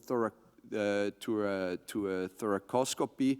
And obviously, I decided here to use a 25 Amulet, but to use two devices, but not at the same time. This is the upper lobe that is now occluded, and this is the final result of occluding the upper lobe. And just as I go home next week, he will come and we will close this lobe with a second device. This was my choice, and I think I cannot say, but maybe a 31 or a 34 device would have worked as a single device. And I think now even you can see the anatomy very well. You know, this is very well depicted, in my opinion, a very tricky and difficult anatomy. Or a WATCHMAN Pro 40 now. The ostium, the ostium, I think, will never be closed like this, you know, even if you take two devices. But all the pectinate muscles, the area that is thrombogenic will be closed with the second device. So, there's a lot of reaction, Fabian. I mean, this was intended, I think. It's a very, very complex case. Fabian, the discussion is the expression of the complexity of the case. Yeah, Fabian, a question. In cases like that someone has failed before, is it not, let's say, the reason why that patient should be sent first for the CT assessment and with a plan that maybe it's possible to close it or not? And my second question, do you have only Amulet 25 on your shelf? Because in all your cases, you have 25. Honestly, if I look at the amount of devices I use, 70% are 25 Amulet. And I agree, you know, if you have a lot of experience with CT scan, you can simulate. I think in 3Mentor you can even simulate, put in a device, but it will never allow you to come up with out-of-the-box solutions, and not closing the appendage in this patient was not an option because he had 2 severe GI bleeds with HB going down to 4, so really life-threatening bleeds, and therefore the appendage has to be closed. If you have a surgeon that has a dedication for left atrial appendage closure, like a surgeon I was working together before, Stefano Benussi, then that's a good option. But you also need a lot of experience as a surgeon to do thoracoscopic LAA occlusion. So yes, no, I was just about to say that this type of LAAs, they are super, super complex. Probably the only way of closing this with devices will be 2 Lambre devices, taking the advantage of the small, low, big disc going for up, and trust that the overlap of the 2 discs will cover all the ostium. Yeah. That was also my thought, but then you obviously have experience with Lambre. My question is the sealing. You know, do you end up with a perfect sealing after 3 months if the second lobe would just be covered by a disc? I just have no experience, but it's a question I have when I look at the device. We have done some cases with CT follow-up. The 2 discs, if they're well overlapped and opposed, they close pretty well. But you took 2 Lambre devices. Yeah, you didn't select the asymmetrical one. This is an interesting point. Beatriz. 2, yeah. Where is Beatriz? So, Javi, you had an additional Is a good comment. case for Lambre? Yeah, just one question. In this case, if you have just to put this patient in the registry, that would be technical or procedural success, or that would be procedural technical failure for you? Well, maybe this time it's not finished. I think the registry would not allow to capture this properly. You know, you would have to make the registry very complicated. So we have an additional comment, and I also have a question. I'm just a simple-minded imager, so I might have a stupid question, but I'll come back to you in a second. Okay, that was a great case, but I have a suggestion that could it be, I don't know, probably this has not been done, so it could be so that select 20 cases and you have the TOE big pictures and CT pictures and send it all over the Europe in different institutes and ask which kind of device you would put there and then publish that. I think there could be a wide range, and that would be fun to see what kind of So if I look at the lobes from an imaging point of view, and I come back to you, Laura, in a second, I have experience with the WATCHMAN and an Amulet next to it. I also have some experience with a Lambre device and have a Plato device and an ACP and something like that, so a couple of combinations. I've never seen 2 Amulets next to each other. And do you have any fears that the discs are interacting? Because the angle might not be exactly in the same level. So do you have any thoughts on that? And Laura, then come. Well, I don't. What's the concern? The concern is that if you close the second one, so Fabian, we are really interested in seeing the result after closing the second one. If I would look at the axis of the slope, you might not be in the exact plane of the first one. No. And do you have the fear that you have any interaction there? No, I think it will not. It will definitely be not in the same plane or orientation as the first one. It will lay completely different inside. It will be an angle. But I don't think that's a problem. No, the disc pushing on the disc of the other device? No, you know, if you wait a month, then it doesn't come out. And if you would try to take this out after a month by catheter technique, it's impossible.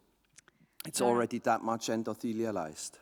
Yeah, it's also regarding the second and how this one is displayed that I'm not sure if in a patient of risk, it's more risky to let a device that have like some leak also in the right part and you don't know how it will be at the end, the geometry with the second device, you know, that maybe there are some areas that the blood is going more slowly and you can have maybe the arc clots, you know. I don't know if it's safer than maybe let alone this appendage, I don't know, because, you know, when you have... To be honest, I'm not concerned at all about this, because we have, in analogy, we have a large series of patients where we put second PFO occluders if the PFO is not completely closed after the first occluder.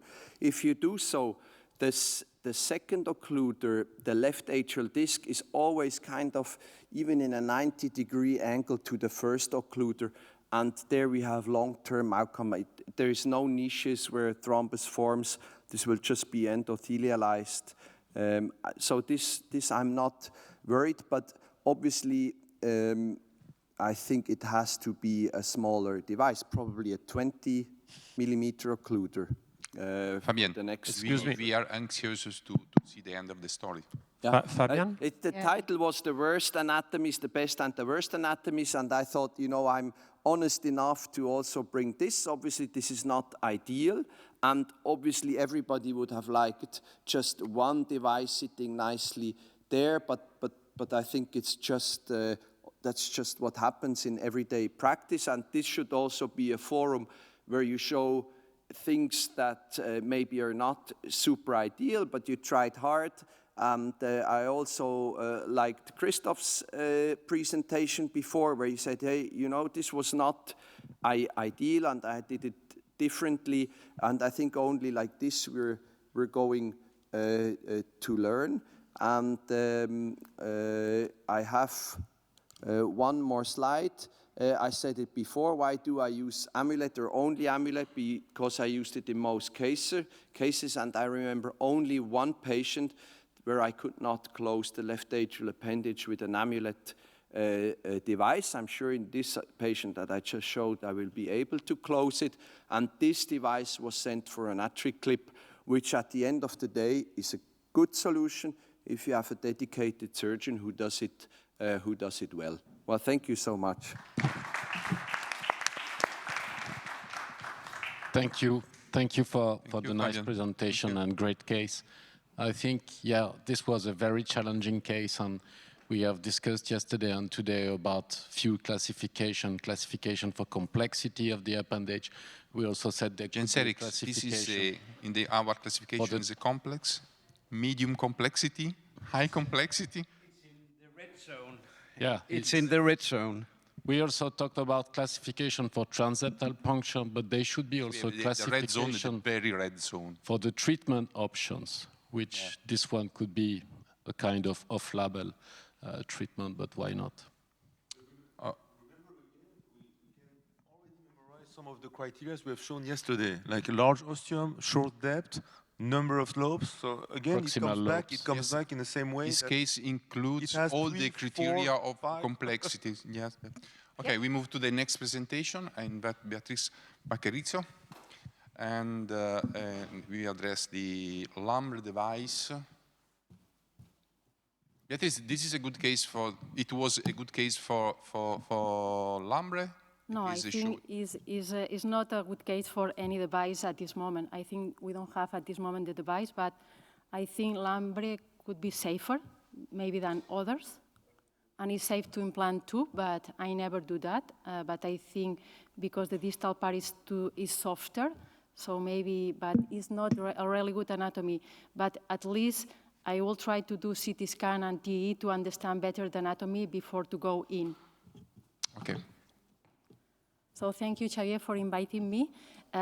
This presentation was letting me think a lot, because there are not things that when you implant you think about this talk. So when I thought about this, I thought optimal implantation objectives for what? I think it's for improve the results. So I think we need to reduce device leak and device-related thrombus, because they are related with adverse events. So I think optimal implantation objectives should be based on adverse events, procedural predictors. So I try to find these predictors related to the device. So when I find the PDL, I found the orange one that potentially modify factors, that the device undersize, the single lobe device, and also the no coaxiality when you implant the device. So when I looking for the predictors of device-related thrombus, I found this pericardial effusion, so a complication, and also this deeper implantation, more than 10 millimeters. I didn't know that, and when I implant Lambre, the operators, you know that this device tends to go a little bit deeper, so this is important to this event. So I need to find the balance between these complex T anatomies and the perfect results, because when you resheath these devices, sometimes there is a risk of complications.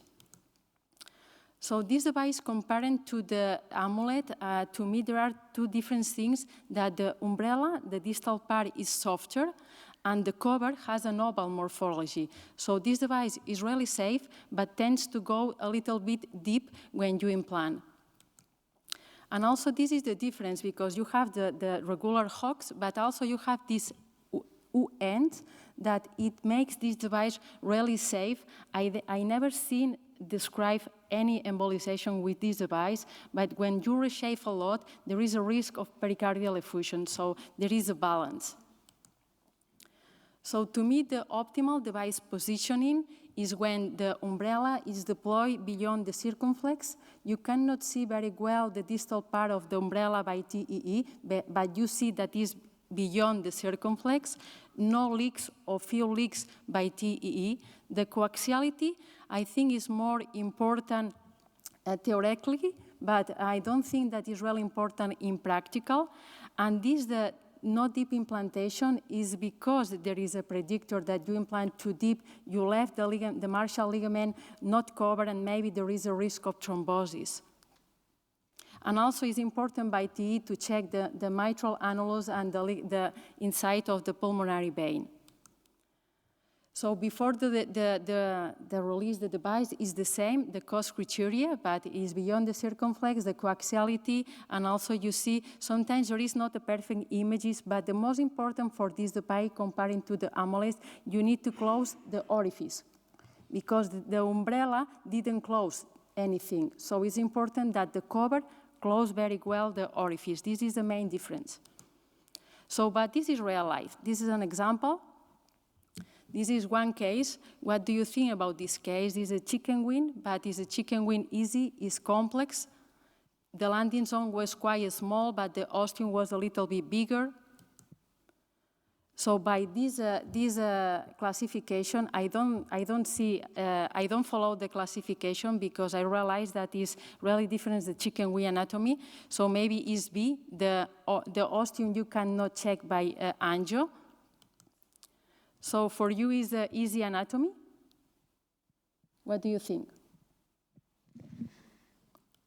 I mean, can you go back to the imaging so we should, okay, good. Comments from the audience. What is the level of complexity of this case? You don't have echo, but we have the CT scan. Can you go back to the CT scan, or?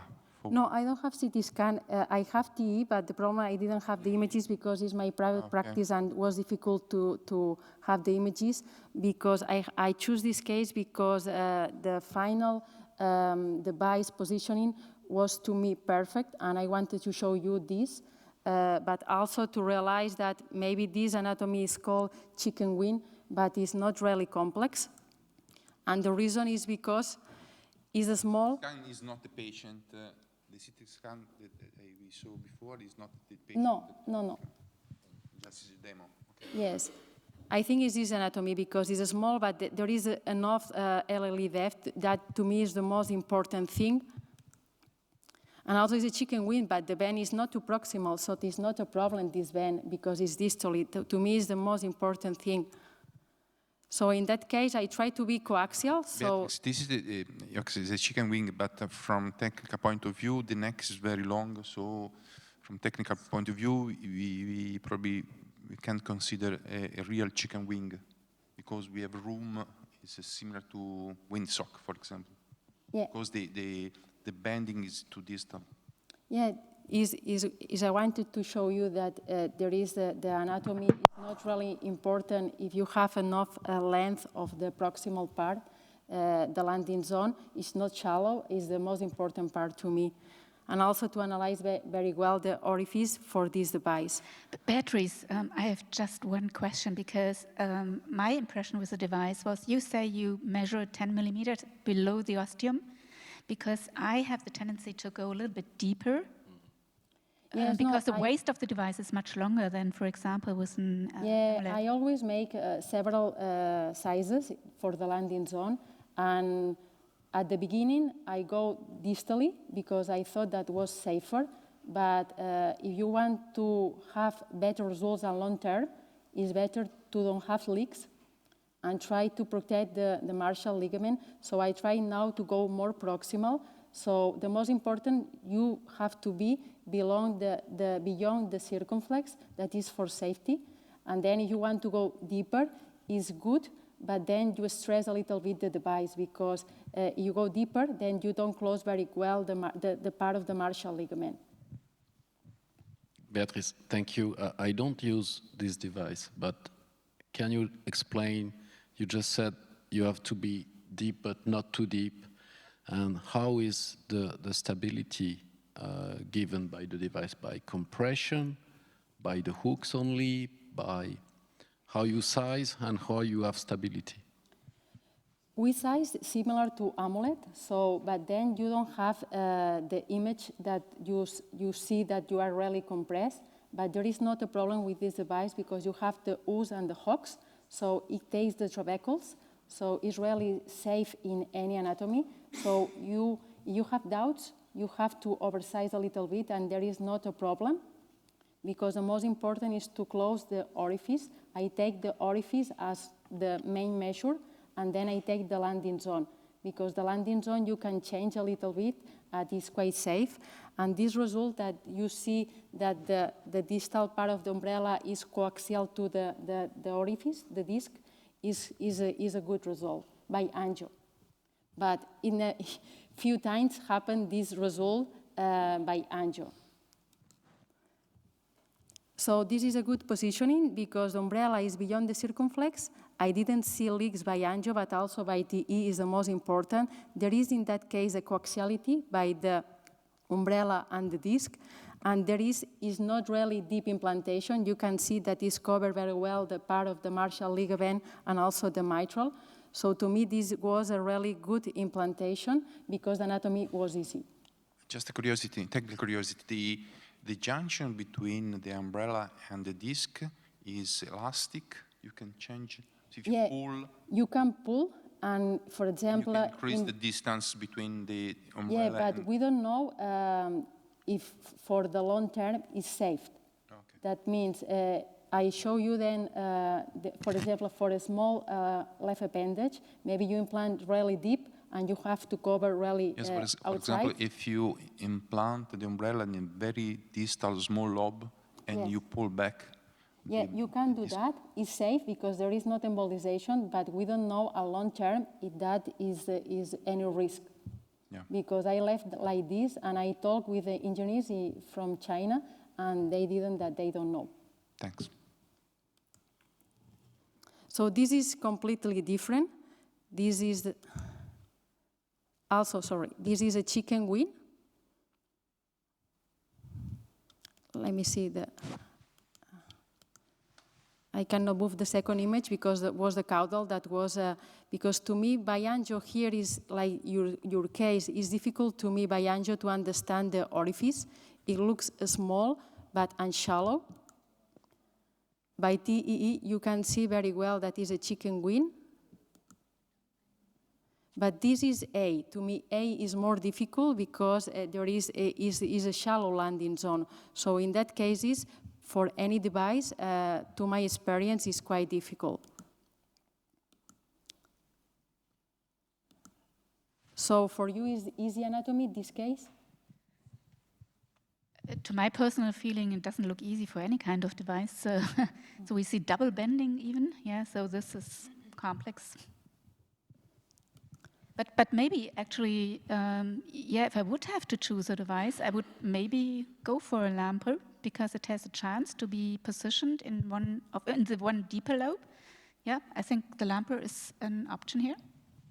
We have a question. Xavi.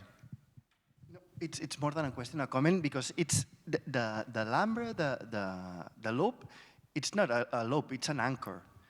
So in a sense, my feeling is that it's very forgiving in terms of oversizing or undersizing. It will catch, because it will get to the trabecles, so it makes this embrace, movement. Yes, so the angle between the anchor and the disc is completely. No, and then the thing is that you have to think about the ostium and the disc. So at the end, to your question, it's easy or difficult. So I have no doubts that the device will stay. So the thing, if I can cover, like the ostium completely with a disc, that would be the question. And probably it looks like that, yes. No, so I think that it's very forgiving, and just the way of thinking of Lambre is completely different to WATCHMAN or Amulet, because you have to think about the disc. I have a question about the Lambre. I don't implant Lambre. So the mechanism, you have the umbrella is the anchor, and the disc is supposed to seal the appendage. Huh? When you look at the design of the Amulet, there's this double component when the lobe takes also a big part in the occlusion. Sometimes you have full occlusion distal to the lobe, and sometimes some leaks between the disc and the lobe. WATCHMAN, it's okay, we know the mechanism, it completely covers the landing zone, and there is occlusion. Here, what happens? Do you have CT follow-up of those cases to see the rate of patency? Because you have only one single mechanism, actually, just... Yeah, we have published. We have follow-up by TE at 1 month and 1 year, and clinical follow-up for 3 years, maybe 120 patients. So it's really safe, and also is effective. We do CT scan when we see some images by TEE that are related with thrombus, but we are not sure, then we do CT scan.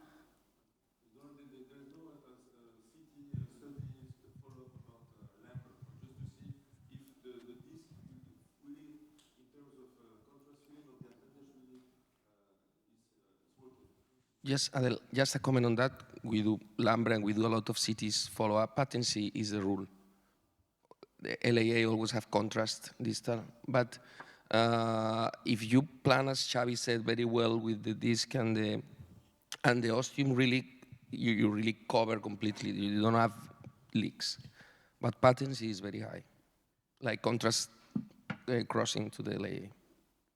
The problem, Xavier, with this anatomy is not that the distal part is safe and you is the coaxiality, because the distal part and the proximal, there is no flexibility, and when you implant, for example, a little bit inside the disc, you have to calculate this device, because sometimes it's not predictable.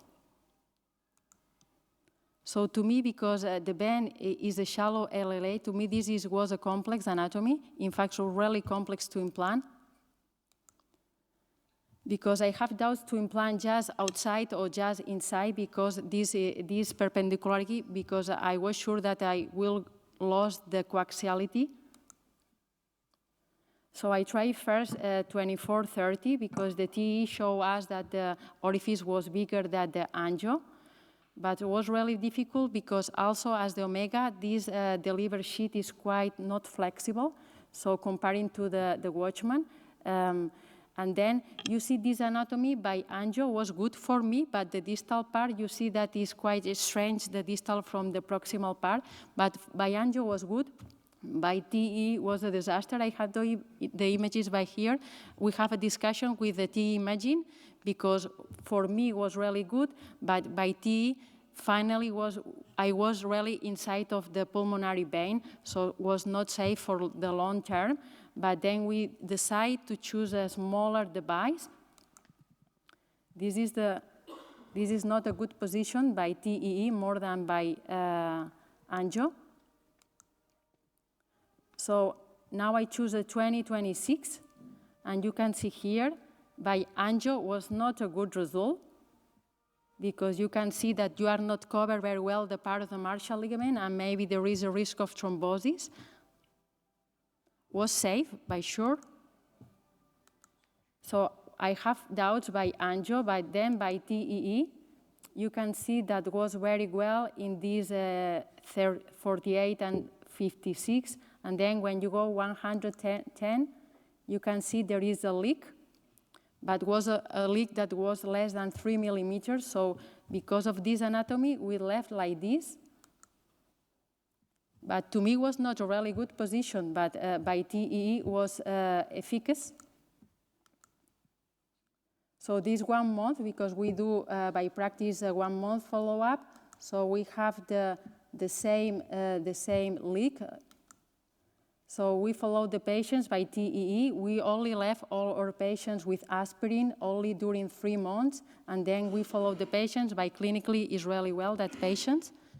So maybe I can go to the final slides because I have, well, this, let me see. I think ideal for Lambre is big LAA. They work very well because have different sizes, the disc and the proximal part. And I think when you don't have a shallow LAA, also it works very well. And to me, it works for any device when you have acute shallow chicken wing. So this was a big one, always to show you. We choose a special size. We choose that because we wanted to close the orifice, and the orifice was big, so we choose the 2638. And you see that the distal part is not perfect, but is safe, so you want to close the orifice. And you can see by TEE the results at 12 months that very well. And clinical, the patients go well. So my final comments, I think optimal implantation strategies should be based on mid and long-term results, device and procedural predictors. We don't have a strong evidence about the clinical impact of PDL and DRT regarding the Lambre device, and we need to know how each device is working across all the LAA anatomies. Thank you. Thank you, Bea. Very nice presentation. So we now move on to the conclusion, consensus, and research proposal with Sergio and Nina. Nina and Sergio.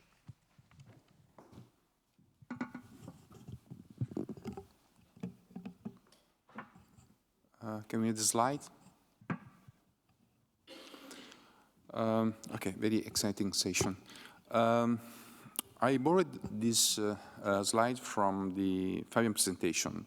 The first question is, should you adapt your device choice to the LAA anatomy, or should you master 1 or 2 devices for all the anatomies? So the question is, should we have in our cath lab 1 device, 2 devices, or more than 2 devices? I think we have to vote. Who in the room is convinced that 1 device is enough? Right, so yeah? Can we have the light, please? I don't see. Okay. Make the counter question, Sergio. Who would like to have more than 1 device to cover all the morphologies? More than 2? Okay, good.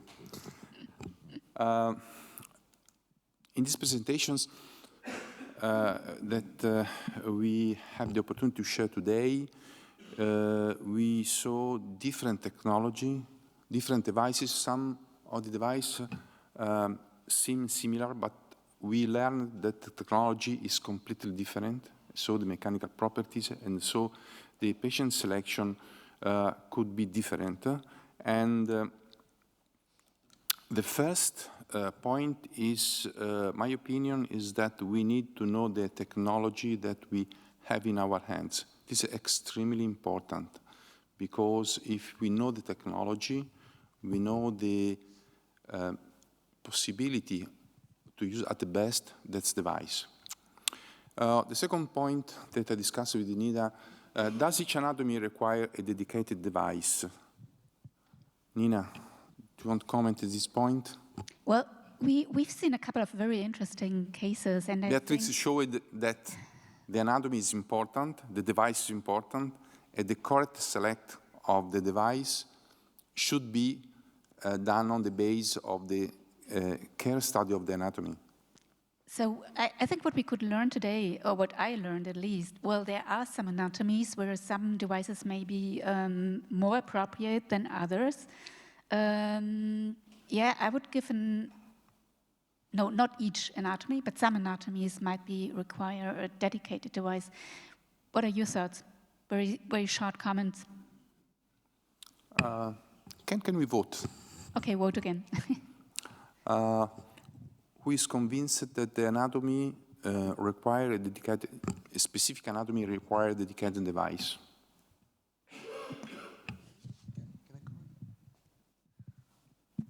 Sorry. No, I would rather rephrase that like some specific anatomy require a dedicated device because each anatomy... Yes, but as mentioned at the beginning of the session, we told that the majority of cases can be done probably with all devices. But if we enter in detail of the complex anatomy, probably to know the anatomy, to know the mechanical properties and the design of the devices, it's important to match the both. Sergio, when you say the majority of anatomy is okay for both, for different devices, how much you think about? 80, 70, 90? How much? It's a good point. Okay, we can vote this point. Who is convinced that in 90% of the cases we can use all the device? 90. Okay. But it's the question is, it depends on the threshold, because now that we know that we have to be proximal, so if you are beyond that centimeter of depth, so probably it's less than 90%. I'm not saying that I cannot put the device without leak. What's the threshold of perfection? And at this point, I think that the threshold should be like total perfection, meaning that we cannot consider absolutely a deep implant a good result, or yes, like there is another parameter that Fabian highlighted. We discussed the anatomy, the mechanical and the design of the mechanical properties and design of the device, but also the experience of the operator. Because if you are a very expert of this device, you know everything. And you know the conformability, you know when you can use it, when you can, it's better don't use it. So it's a complex result that's a mix of device, anatomy, and experience of the operator. So the same device in the same anatomy, the result could be different on the base of the experience of the operator. But it's provocative what said Xavi, because if you implant the device super deep, for example, and you don't have any peri-device leak because you are so deep, but you leave a lot of proximal appendage uncovered, I mean, is it really a procedural success? Erik? I think we really need devices that can adapt to many anatomies. And coming back to the Lambre device designed by Dr. Lam, his original thought was that you could have the umbrella and you could buy a series of sizes of the umbrella and then have another series of devices of the disc. And then you could, as an implanter, just screw the two parts together in order to, target also very large ostia, etc. But he gave up because it was too complex concept.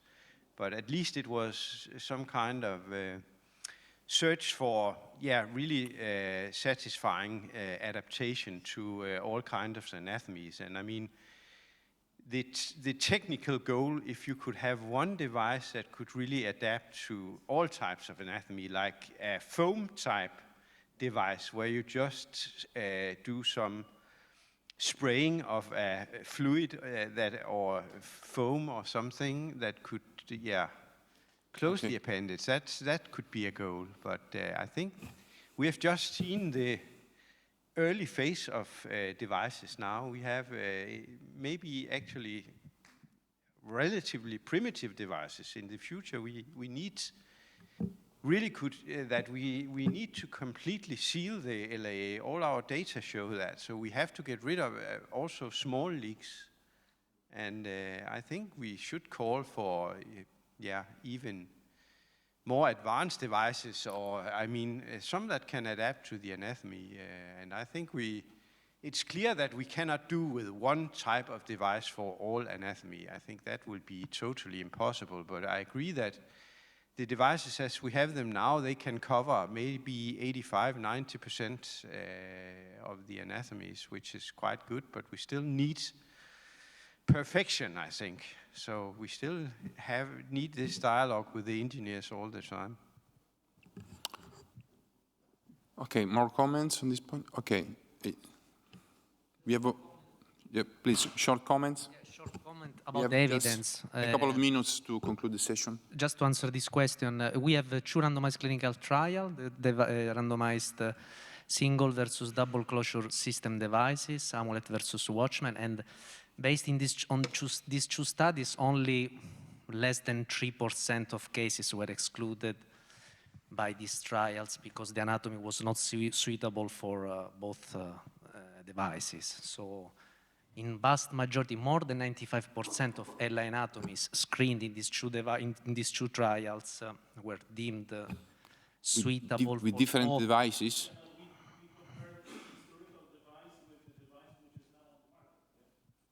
Yes, but WATCHMAN Flex. Yeah, but it was almost no WATCHMAN. Marek, in the microphone. In the Swiss Apero trial, yes, WATCHMAN Flex was included. And, yes, but this trial compared two devices. I mean, the Amulet ID and Swiss Apero were the two trials that compared the two WATCHMAN 2.5 versus Amulet. The trial was aimed to demonstrate that the device is non-inferior or is superior to another device, but I think that doesn't exist a trial that includes more than two devices. I don't know.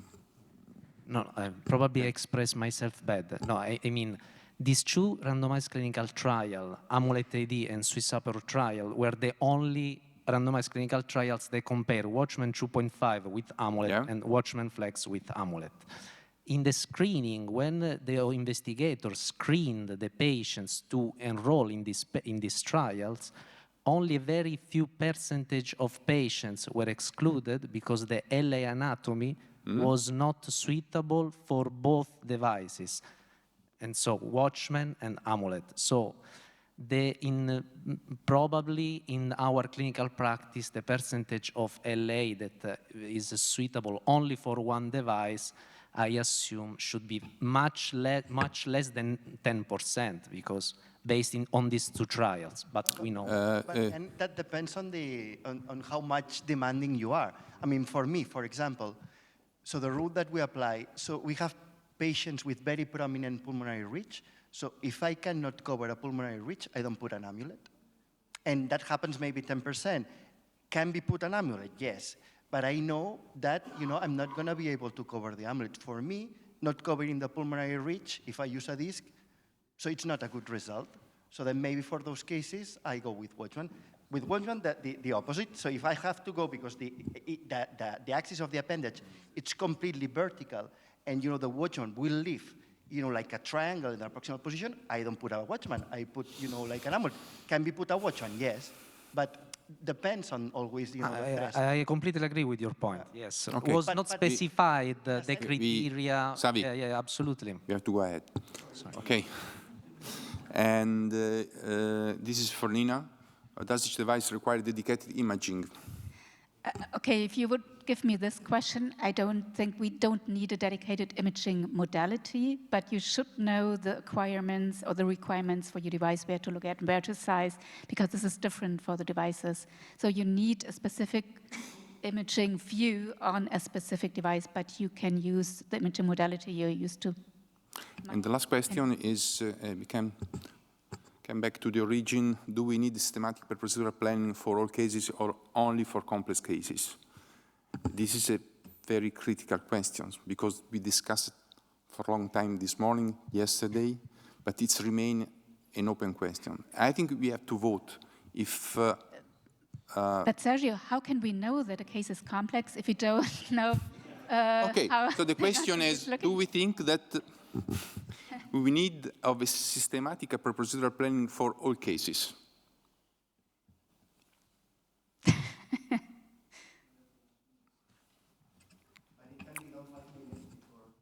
No. Okay.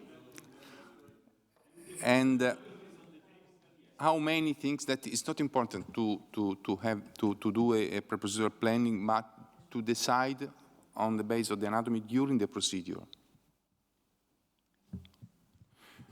The question is if you would allow to do it on the table. The first question is how many things that is we have to do a procedural planning in all cases. Okay, it doesn't depend if it's in the lab or outside. In all cases. In all cases, yeah, but it can be in the lab, pre-planning. All cases that we plan, we do the pre-procedural planning with the imaging, indifferently from the imaging, CT scan, but we prepare the procedure before to enter in cath lab. This is the question. I think it's not mandatory. If we can do it, it's good, but not mandatory for many reasons. So, but let's vote for the question because, so who wants to have all information before the patient goes into the cath lab? I mean, ideally, I would like it as well. It's a more comprehensible question, okay. Okay, and who would accept, on the other hand, the evaluation of the patient, the pre-interventional assessment on the table? Who would accept it? Let's say if you have all device capabilities in the room.